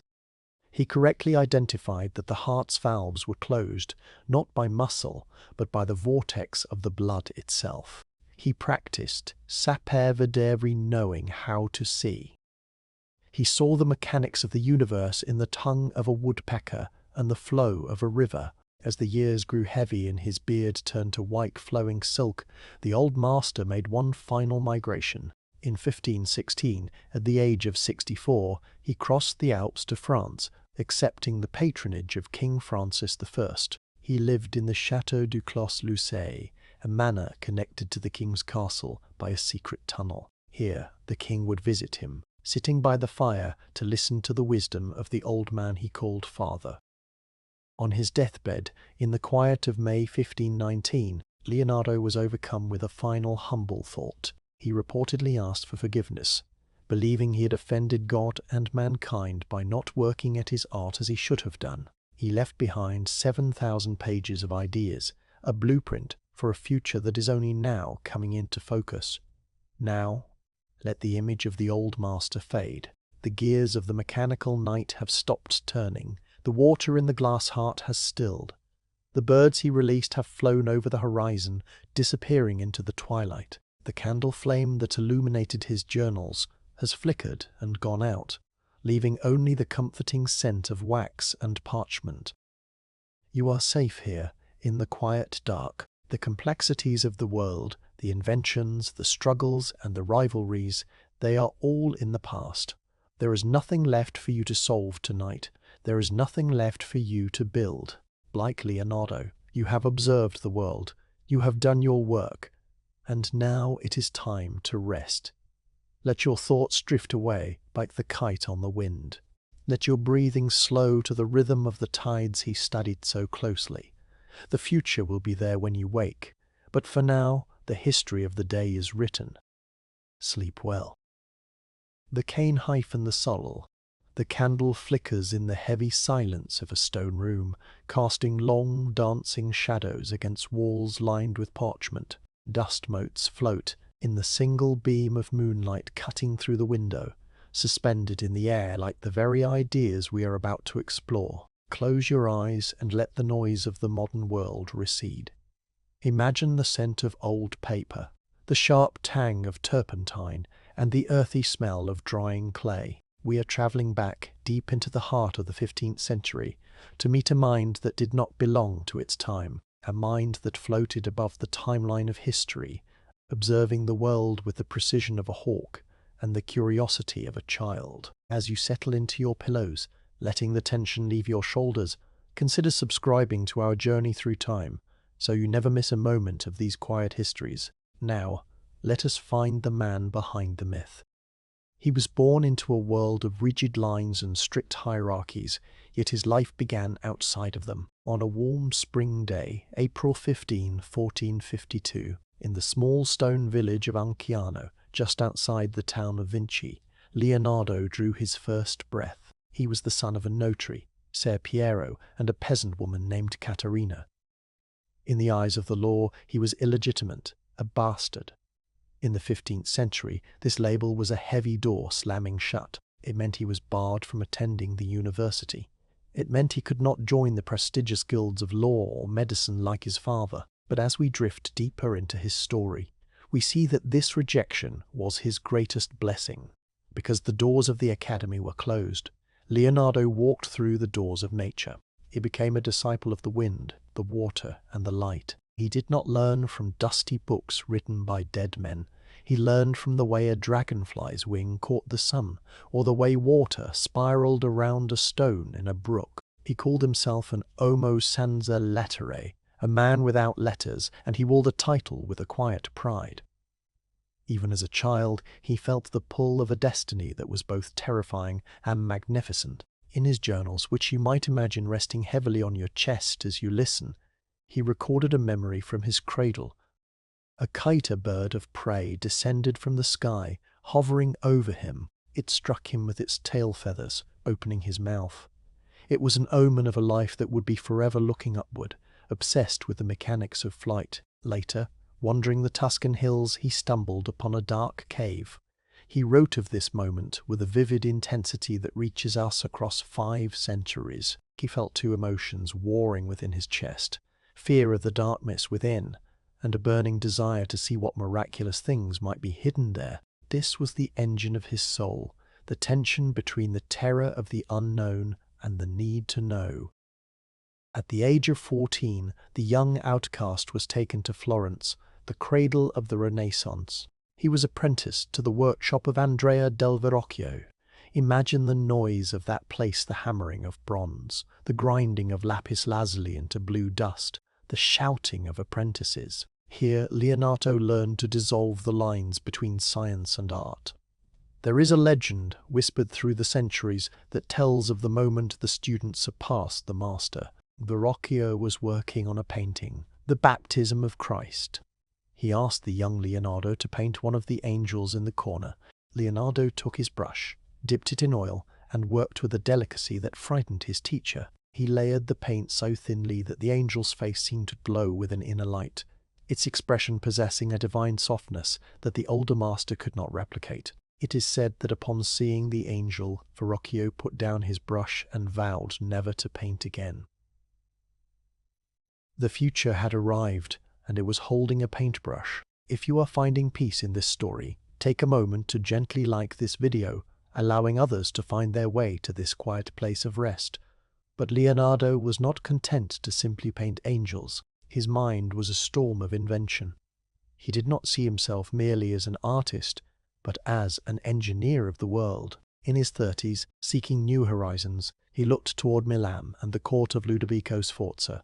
He wrote a letter to the Duke Resume that reads like science fiction, written in 1482. In this letter, he did not boast of his paintings. Instead, he promised the Duke terrible and wonderful machines of war. He claimed he could build armored wagons, safe and unassailable, which could break through enemy lines with their artillery, the ancestors of the modern tank. He promised covered bridges that were indestructible and ships that could survive any fire. Only at the very end, almost as an afterthought, did he mention that he could also paint as well as any other man. He became a mercenary of science. In 1502, he entered the service of Cesare Borgia, one of history's most ruthless and dangerous figures. Leonardo, the man who would buy caged birds in the market just to set them free, the man who refused to eat meat because he viewed the bodies of animals as tombs, was now the chief military engineer for a tyrant. During this dark chapter, he revolutionized the way we see the world. Borgia needed to defend the city of Imola. Leonardo walked the city walls, measuring every angle with his compass. He then retreated to his room and drew the plan of Imola. It was an iconographic mapper-flat, bird's-eye view of the city. Before airplanes, before satellites, Leonardo's mind floated high above the rooftops, visualizing the city as if he were that kite from his childhood cradle. The map is so accurate that you could still use it to navigate Imola today. Yet, despite his genius, he was a man of paradoxes. He was the most famous painter in the world, yet he rarely finished a painting. He spent 16 years perfecting the smile of the Mona Lisa, carrying the canvas with him everywhere he went, adding a microscopic layer of glaze here, a shadow there, never willing to let it go. Modern psychologists look at his journals where he jumps from studying the tongue of a woodpecker to the mechanics of a heart valve on the same page, and see the signs of a mind that could not rest, perhaps the most brilliant case of ADHD in history. He was also a man of style. In an era where artists were often seen as craftsmen covered in dust, Leonardo walked the streets of Florence and Milan in short, rose-colored tunics, his beard well-groomed, surrounded by friends. This put him in direct conflict with his great rival Michelangelo. Michelangelo was the opposite of Leonardo in every way: solitary, deeply religious, often unwashed, and sleeping in his clothes. They despised each other. Once, in the streets of Florence, Michelangelo mocked Leonardo for his failure to cast a massive bronze horse in Milan, a project Leonardo had abandoned. The insult stung, for Leonardo was painfully aware of his unfinished symphonies. If you are drifting closer to sleep, remember that you can return to these stories any night. Feel free to leave a comment tomorrow about where your dreams took you. Let us look closer at the man working at his desk. He holds the quill in his left hand. As he writes, the ink flows from right to left, in a mirrored script that can only be read by holding it up to a looking glass. Some say this was a code to hide his dangerous ideas from the church, but look closer. It was likely a practical necessity. As a left-handed man using slow-drying ink, writing from left to right would have smeared his work. It was a unique adaptation, a private language for a solitary mind. His curiosity led him to the knife. To understand the human form, he knew he had to look inside. He dissected over 30 human bodies by candlelight, suppressing his revulsion to uncover the mechanics of the soul. 450 years before modern cardiology, Leonardo built a glass model of a human heart. He pumped water through it, mixed with grass seeds to trace the flow. He observed that the aortic valve was closed not by muscle, but by tiny vortices of blood eddies that swirled back to shut the gate. He was right. Science would not catch up to him until the 20th century. He even dreamed of artificial life. Around 1495, he designed a mechanical knight. It was a suit of armor packed with gears, pulleys, and levers. In his sketches, the knight could sit up, wave its arms, and open its visor. It was a robot born in the Middle Ages, a testament to his belief that the body was simply a glorious machine. In his final years, the old master moved to France, accepting the patronage of King Francis I.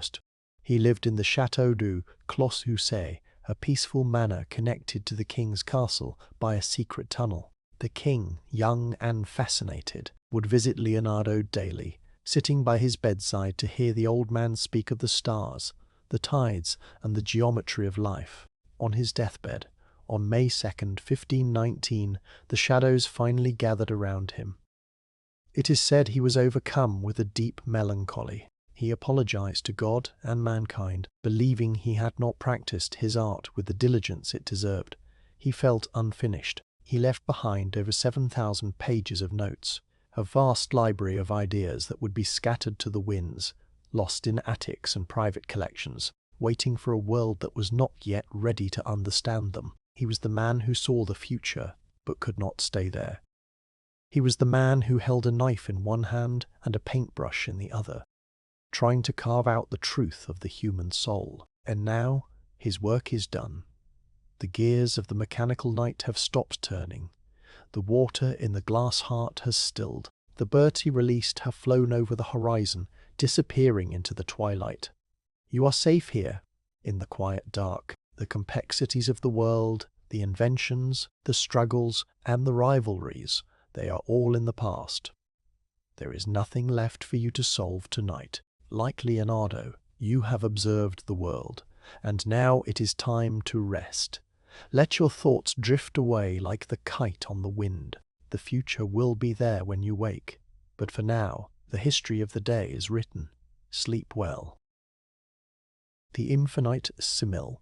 There is a painting that hangs in Paris behind thick, bulletproof glass where a woman sits with hands folded, watching the centuries pass with a gaze that is both knowing and secretive. Her smile is a ghost, there one moment and gone the next, shifting with the light and the angle of the viewer's eye. Millions crowd to see her, seeking a connection across time.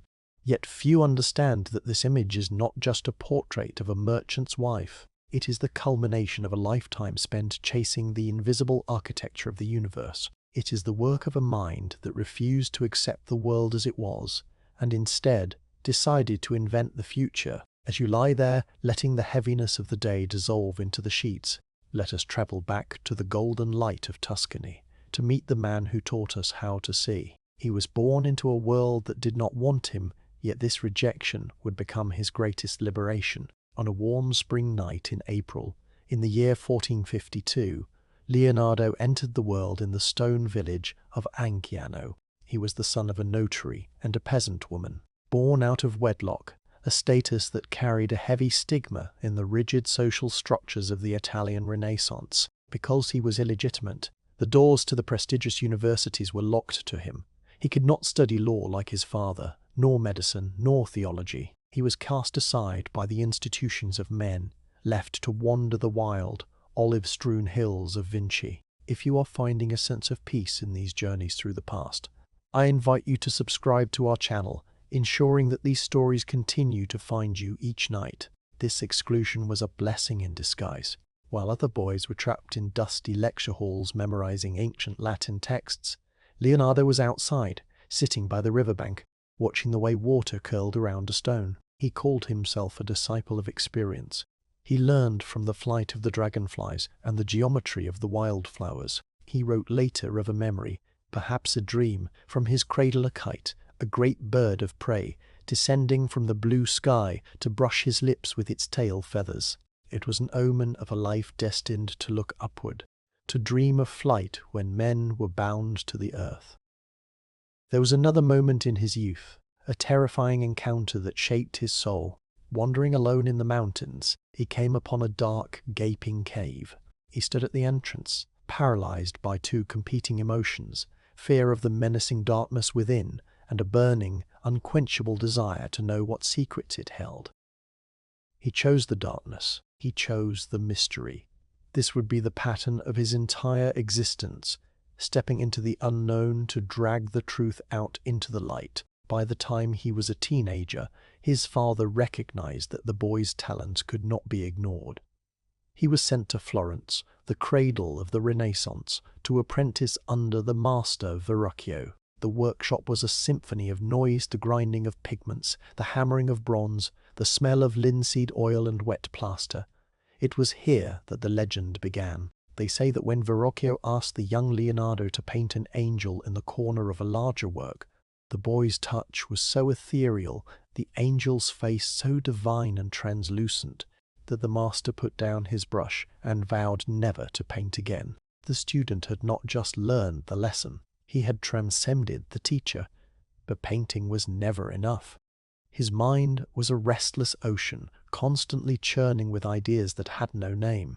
If you are enjoying this quiet exploration of a genius mind, please take a moment to like this video, helping us guide others to this place of rest. Leonardo wanted to understand the machinery of the world. He saw connections where others saw separation. He looked at the branching of a tree and saw the arteries of the human body. He looked at the flow of a river and saw the movement of wind over a bird's wing. Seeking a canvas large enough for his ambition, he wrote a letter to the Duke of Milan, Ludovico Sforza. It was perhaps the most audacious job application in history. He did not introduce himself as an artist. Instead, he pitched himself as a master of war. He promised the Duke armored wagons, safe and unassailable, which would break through the enemy lines, the precursors to modern tanks.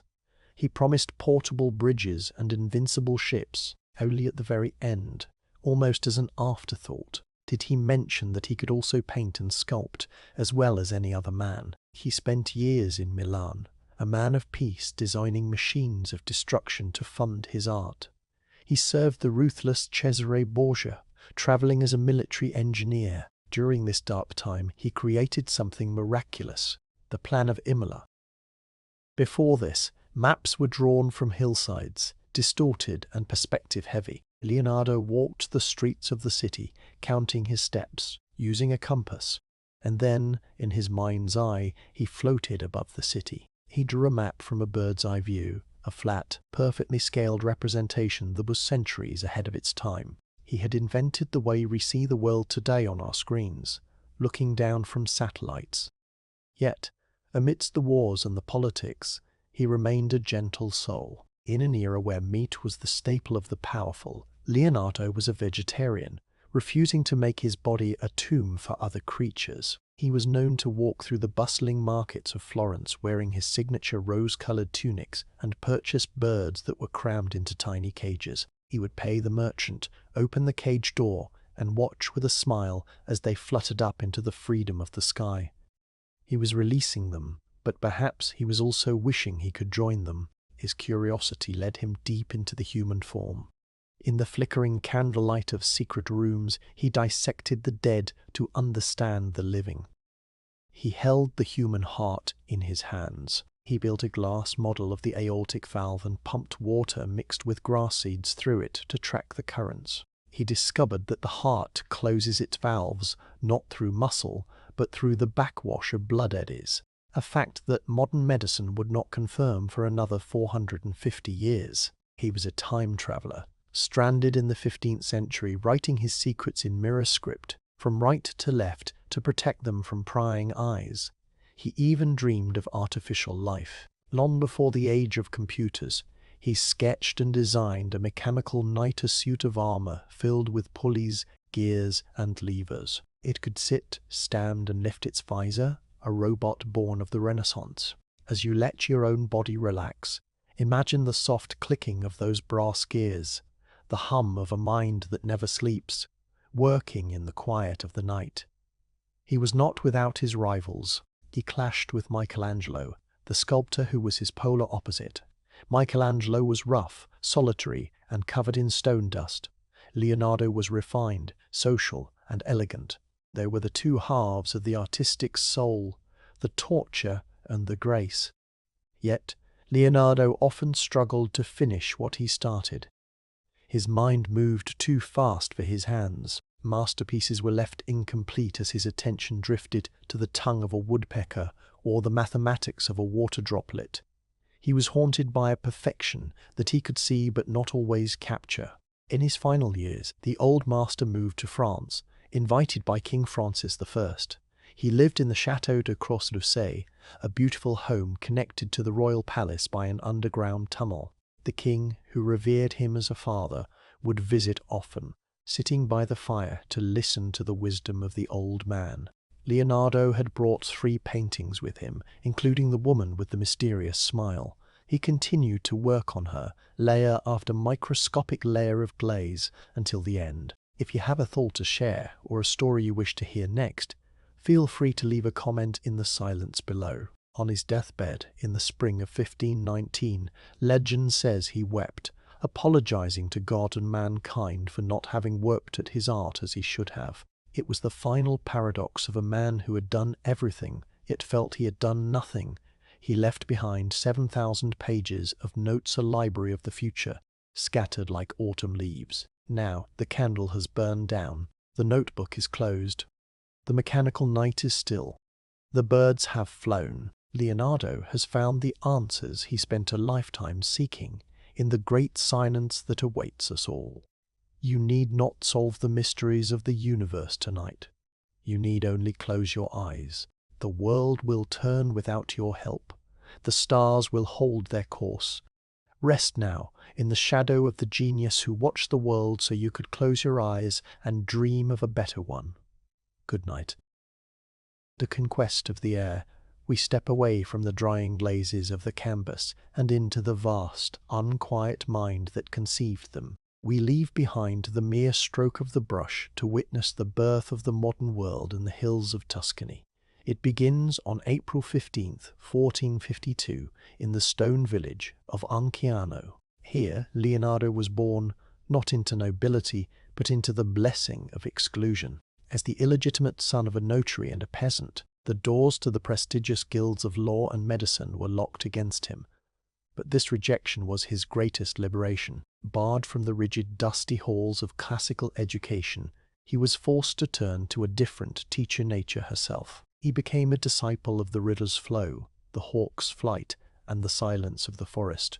At 14, he entered the Florentine workshop of Andrea del Verrocchio. The air here was thick with the smell of linseed oil and grinding stone. It is told that when the young Leonardo painted an angel in the corner of Verrocchio's The Baptism of Christ, the work was so ethereal, so terrifyingly perfect, that the master laid down his own brush and vowed never to paint again. The student had not just learned, he had transcended, yet his mind was haunted by omens. In his journals, he recalled a kite, a bird of prey, descending from the sky to brush his infant cradle with its tail feathers, a sign that his destiny would be forever tethered to the air. He also wrote of a dark cave in the mountains. He stood before it, paralyzed by two warring emotions, fear of the darkness within and a burning, insatiable desire to see what miraculous things lay hidden in the deep. This tension between terror and curiosity would drive him for the rest of his life. If you are finding comfort in this journey through the past, I invite you to subscribe to our channel, joining us as we uncover the quiet histories that shape our world. Leonardo was not content to remain a painter. In 1482, seeking new horizons, he composed one of history's most audacious letters. It was a resume sent to Ludovico Sforza, the Duke of Milan. In it, he did not speak of angels or portraits. He sold himself as a master of war. He promised armored tanks that could scatter enemies, portable bridges that could span rivers, and ships that were invincible. Only in the final humble paragraph did he mention, almost as an afterthought, that he could also paint as well as any other man. He became a mercenary of science. Years later, in 1502, he found himself in the service of the ruthless Cesare Borgia. Here, Leonardo the artist vanished, and Leonardo the engineer emerged. He revolutionized the way we see the world by creating the plan of Imola. Before this, maps were drawn from the ground, full of distortions and artistic flourishes. Leonardo, however, used his imagination to float above the city. He drew a satellite view precise, flat, and iconographic centuries before flight was possible. He saw the world not as it appeared to the eye, but as it actually was. If this change in perspective shifts something within you, please take a moment to like this video, helping us guide others to this place of rest. There was a frantic energy to his brilliance. He was a man obsessed with the unfinished. The Mona Lisa took 16 years of layering and was never truly done. The Adoration of the Magi remained a sketch of ghosts. Modern minds might recognize in him the chaotic brilliance of ADHD. His journals are a testament to a mind that refused to settle. On a single page, he would drift from the anatomy of a woodpecker's tongue to the mechanics of a water wheel. His philosophy was saper vedere, knowing how to see. He believed the eye was the window to the truth, and he trusted observation over the ancient texts that others worshipped. This nature put him at odds with his great rival, Michelangelo. They were opposites in every way. Michelangelo was solitary, unkempt, and deeply religious, living in the dust of his marble. Leonardo was a handsome socialite wearing rose-colored tunics that fell to his knees, smelling of lavender, and surrounded by friends. Their rivalry was bitter. Michelangelo once mocked him in the streets of Florence for failing to cast a massive bronze horse, a public humiliation that cut deep. If you have a story of a rivalry that pushed you to be better, or perhaps a thought you wish to share, feel free to leave a comment in the silence below. Beneath the socialite's robes lay an eccentric genius. Leonardo wrote in mirror script, his left hand moving from right to left across the page. It was likely not a code, but a practical way to keep the wet ink from smearing. Yet it added to his mystique. He was a man of profound empathy in a brutal age. A strict vegetarian, he was often seen in the markets of Florence buying caged birds, paying the merchant only to open the small wooden doors and watch them soar into the sky, restoring their stolen freedom. His compassion extended to the human body, which he mapped with the precision of a cartographer. 450 years before modern cardiology, Leonardo discovered how the heart valves worked. He built a glass model of a heart and pumped water mixed with grass seeds through it. By watching the seeds swirl, he identified the blood eddies that closed the aortic valve. He saw the vortex of life before anyone else knew it existed. He even dreamed of artificial life, designing a mechanical knight in 1495, a suit of armor filled with gears that could sit, stand, and wave. A robot born in the Renaissance. In his final years, the old master moved to France, to the Château de Croix de los Lucés, invited by King Francis I. There, connected to the royal palace by a secret tunnel, he spent his days organizing the thousands of pages of notes that would become his legacy. He was the first painter, engineer, and architect to the king, yet he felt the weight of time. On his deathbed, in the spring of 1519, legend says he wept, apologizing to God and mankind for not having worked at his art as he should have. It was the final paradox of a man who had done everything, yet felt he had done nothing. He left behind 7,000 pages of notes, a library of the future, scattered like autumn leaves. Now the candle has burned down, the notebook is closed, the mechanical night is still, the birds have flown. Leonardo has found the answers he spent a lifetime seeking, in the great silence that awaits us all. You need not solve the mysteries of the universe tonight. You need only close your eyes. The world will turn without your help. The stars will hold their course. Rest now, in the shadow of the genius who watched the world so you could close your eyes and dream of a better one. Good night. The Sunset Curie of Amboise. The year is 1519. We find ourselves in the lush, rolling warmth of the Loire Valley in France. The air here smells of damp earth and blooming lilies, a softness that differs from the sharp, sun-baked cypress scent of Tuscany. Here, in the quiet sanctuary of the Manor of Clou, later known as the Château de Clos Lucé, an old man sits by a window. His beard is long and white, flowing like a waterfall of silk down his chest. His hands, once steady enough to paint the elusive smile of a merchant's wife, now tremble slightly as they rest upon a stack of paper.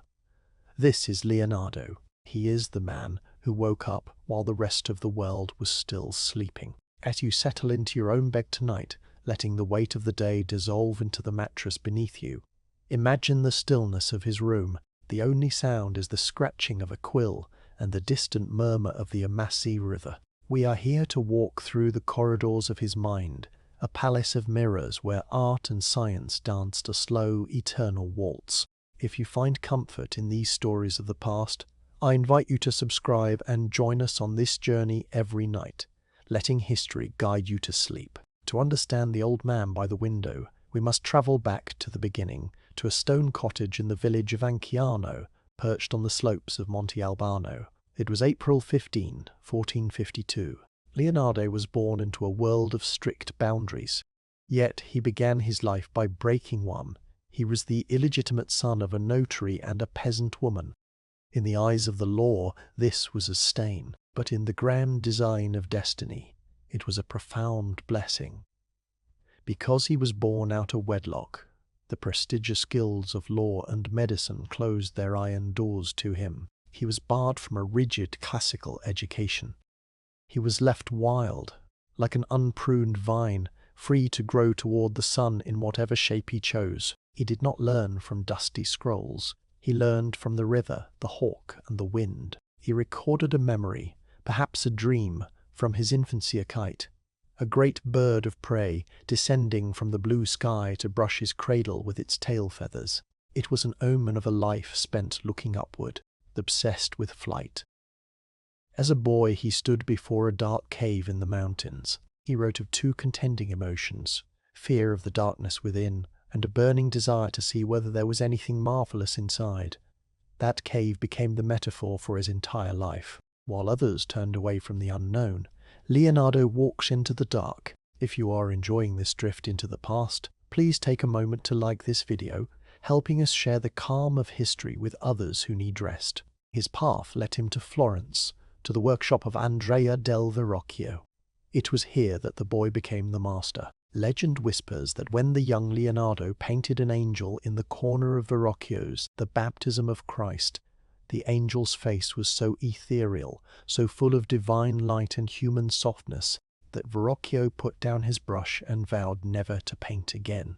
The student had surpassed the teacher not by following rules, but by observing nature so closely that he could replicate the very soul of the subject. But paint was never enough. Leonardo's mind was a storm of invention. At the age of 30, seeking new horizons, he wrote a letter to the Duke of Milan, Ludovico Sforza. It was essentially a resume, but one of staggering competence. For 10 paragraphs, he detailed his skills not as an artist, but as a master of war. He claimed he could build armored wagons, safe and unassailable, which would break the enemy lines, the ancestors of modern tanks. He promised covered bridges, invincible ships, and secret tunnels. Only at the very end, almost as an afterthought, did he mention that he could also paint as well as any other man. He became a mercenary of science. In 1502, he entered the service of the ruthless Cesare Borgia. It was a time of blood and conquest, yet amidst the chaos, Leonardo brought order. He walked the streets of Imola, counting his steps, observing the angles of the walls. He created the plan of Imola, a map drawn not from the perspective of a man on the ground, but from the viewpoint of an eagle soaring above. It was the world's first iconographic map, accurate to the meter, a tool of war that was also a masterpiece of geometry. Yet, despite these feats, his mind was a paradox. He was a perfectionist who could rarely finish what he started.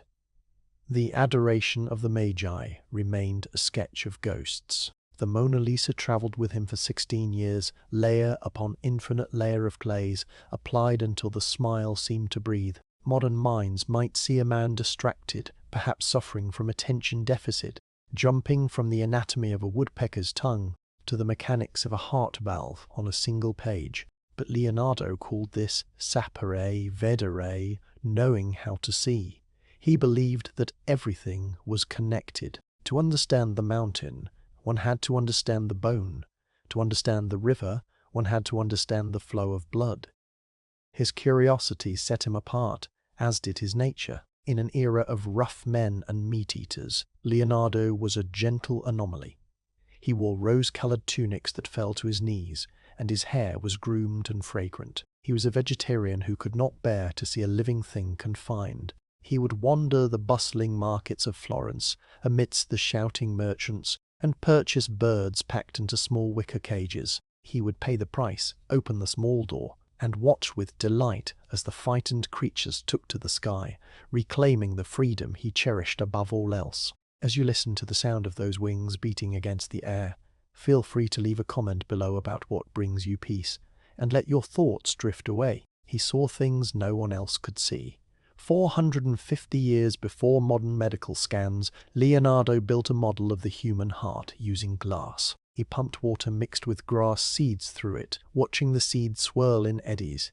He discovered that the aortic valve was closed not by muscle, but by the vortex of the blood itself. He sketched a mechanical knight, a suit of armor filled with gears and pulleys that could sit, stand, and wave, a robot born in the Renaissance, dreaming of the digital age. He was the antithesis of his great rival, Michelangelo. Where Michelangelo was solitary, covered in marble dust, and deeply religious, Leonardo was social, elegant, and skeptical. Their rivalry was bitter, a clash of fire and water. Michelangelo once mocked him in the street for failing to cast a massive bronze horse, a wound that stayed with Leonardo. But Leonardo's failures were only failures of time, not of vision. Now we return to the room in Amboise. It is 1519. Leonardo is 67 years old. He lives in the Château de Clos-Lucé, a gift from King Francis I. The young king revered the old master, calling him father. There was even a secret tunnel connecting the king's castle to Leonardo's bedroom, allowing the monarch to visit his mentor in the quiet hours of the night to talk of philosophy and stars. But the stars are fading now. Leonardo lies in his bed, the velvet heavy upon his legs. The thousands of pages of notes, the helicopters, the submarines, the anatomy, the water currents, sit in stacks, a library of the future written in mirror script, waiting for a world that will take 5 centuries to catch up. He looks at his hands, the hands that painted the Last Supper, and he feels a heavy regret. On his deathbed, legend tells us that he wept. He apologized to God and to mankind. whispering that he had offended them by not working at his art as he should have done. It was the final crushing paradox of the genius. The man who had done everything felt he had done nothing, because his vision always stretched beyond his reach. The candle flame flickers and dies. The mechanical knight stands still in the corner. The birds he freed have long since flown over the horizon. Leonardo da Vinci closes his eyes, slipping into the great mystery he spent a lifetime trying to solve. He leaves us his notes, his maps, and his smile. You need not solve the mysteries of the universe tonight. You need only close your eyes. The world will turn without your help. The stars will hold their course. Rest now in the shadow of the genius who watched the world so you could close your eyes and dream of a better one. Good night. The Last Notebook. The candle flame dances on the desk of the Château de Clos-Lucé, casting long, wavering shadows against the stone walls. It is May in the year 1519. The air in the room is thick with the scent of dried lavender and old parchment. An old man sits there, his long white beard flowing like a river of silver over his chest. His hands, weathered and spotted with age, rest upon a stack of leather-bound notebooks. These are the hands that painted the most famous smile in history. These are the hands that dissected the human form to find the soul. Now they tremble slightly, not from fear, but from the exhaustion of the mind that never learned how to rest. We find ourselves here at the end of the journey, looking back at the beginning. To understand the regret that weighs upon his heart, we must travel back through the corridors of time, back to the Tuscan hills where the air was sweet with cypress and olive wood.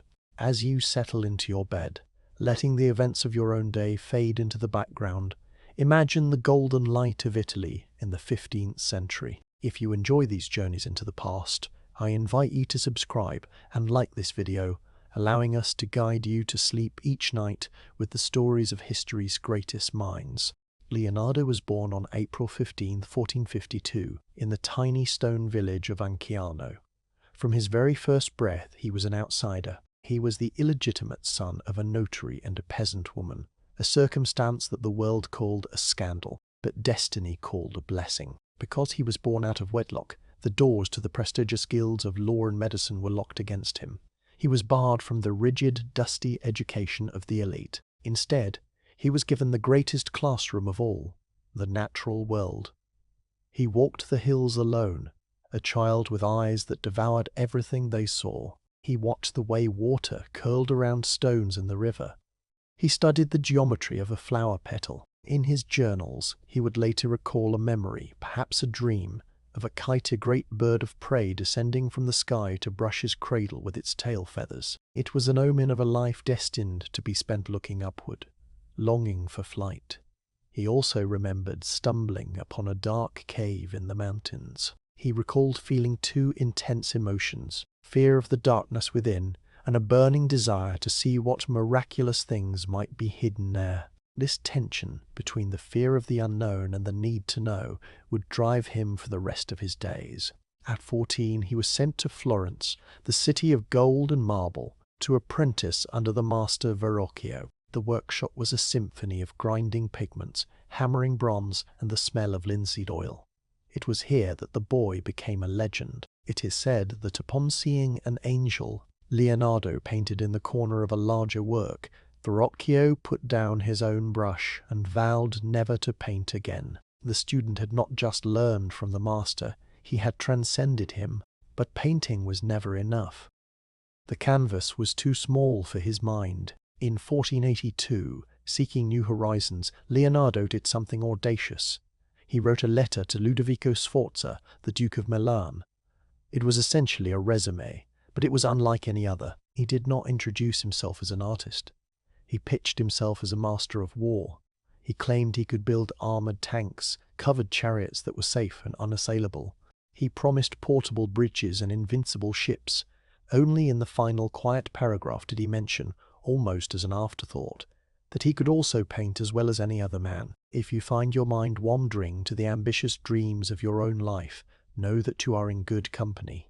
Take a deep breath and let the tension in your shoulders dissolve. If this story brings you peace, please leave a comment or share it with a soul who needs rest, helping our community of dreamers grow. Leonardo secured the position, entering a period of his life that was a whirlwind of contradictions. He was a man of peace who designed machines of war. In 52, he found himself in the service of Cesare Borgia, one of history's most ruthless figures. Yet, even in the shadow of tyranny, Leonardo's genius illuminated the world. He revolutionized the way we see the Earth itself. He created the plan of Imola, a map drawn not from a hillside perspective, but from directly above a bird's-eye view in an age before flight. He measured every street and corner, creating a guide so accurate it could still navigate you through the city today. He gave humanity the gift of perspective, the ability to see the world as the heavens see it. Yet, for all his brilliance, he was a man of unfinished business. This is the paradox that haunts the room in the Château de Croix-Lissay. Leonardo was a perfectionist who was paralyzed by his own curiosity. He spent 16 years perfecting the lips of the Mona Lisa, carrying the portrait with him like a talisman. He left the adoration of the Magi as a ghostly sketch. Modern minds might call it a deficit of attention. His journals reveal a mind that moved with the erratic, beautiful speed of a butterfly. On a single page, he would jump from the anatomy of a woodpecker's tongue to the mechanics of a heart valve. He called his philosophy saper videre, knowing how to see. He believed the eye was the window to the soul and the only true path to knowledge. He rejected the ancient texts that his peers worshipped, preferring to trust only what he could observe and verify. This set him apart, as did his rivalry with Michelangelo. They were opposites in every way. Michelangelo was solitary, covered in marble dust, living in squalor despite his wealth.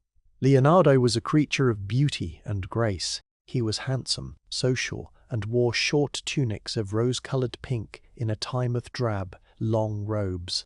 He loved conversation and music. Their feud was bitter, a clash of two titans who could not understand one another's language. As you lie there, let the image of Leonardo in his rose-colored tunic, walking through the streets of Florence, soothe your mind. He was a man who saw beauty where others saw nothing. If you wish to support our channel and hear more tales of history's giants, a simple like is a wonderful way to show your appreciation. His compassion extended beyond humanity. In an age of heavy meat-eaters, Leonardo was a vegetarian, perhaps even a vegan. He viewed the killing of animals as a barbarism.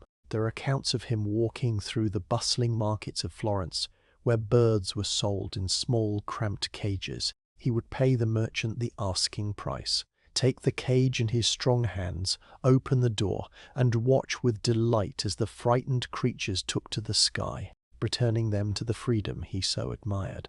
He was a liberator of wings, even if he could not yet build his own. His notebooks, the very ones resting under his hand now, are filled with secrets that would not be rediscovered for centuries. He was a left-handed man who wrote in mirror script, his pen moving from right to left. Some say it was a code to protect his inventions. Others say it was simply the practical choice of a messy genius trying not to smudge the ink. Within those backward letters, he hid the future. He designed a mechanical knight, a robot of gears and pulleys that could sit, stand, and wave, a creation of metal that mimicked life, built 450 years before the computer age. He studied the human heart with the obsession of a lover. He built a glass model of the aorta and pumped water mixed with grass seeds through it, observing the swirls and eddies. He correctly identified that the heart valve was closed by these vortices of blood, a fact that modern medicine would only confirm in the 20th century. He held the truth of the human body in his hands, yet he had no one to share it with who could truly understand. And now, the year is 1519. Leonardo is 67 years old. He lives in France, a guest of King Francis I, who calls him Father.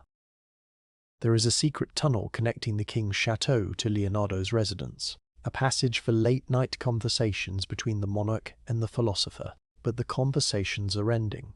The stroke has taken the strength from his right hand. The kite is descending for the final time.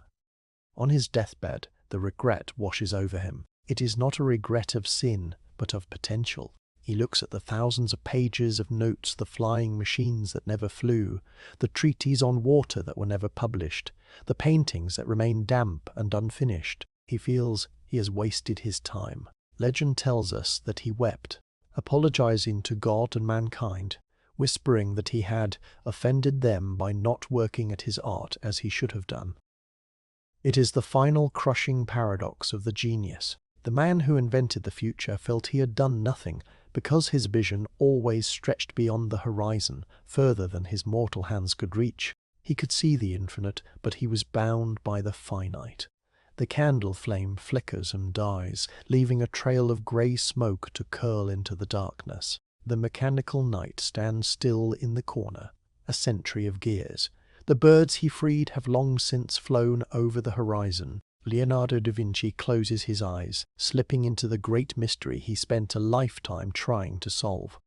He leaves us his notes, his maps, and his smile. As the story fades, let your own thoughts slow down. You need not solve the mysteries of the universe tonight. You need not build the future or paint a masterpiece. You need only close your eyes. The world will turn without your help. The stars will hold their course, charted or uncharted. Rest now, in the shadow of the genius who watched the world so you could close your eyes and dream of a better one. Good night.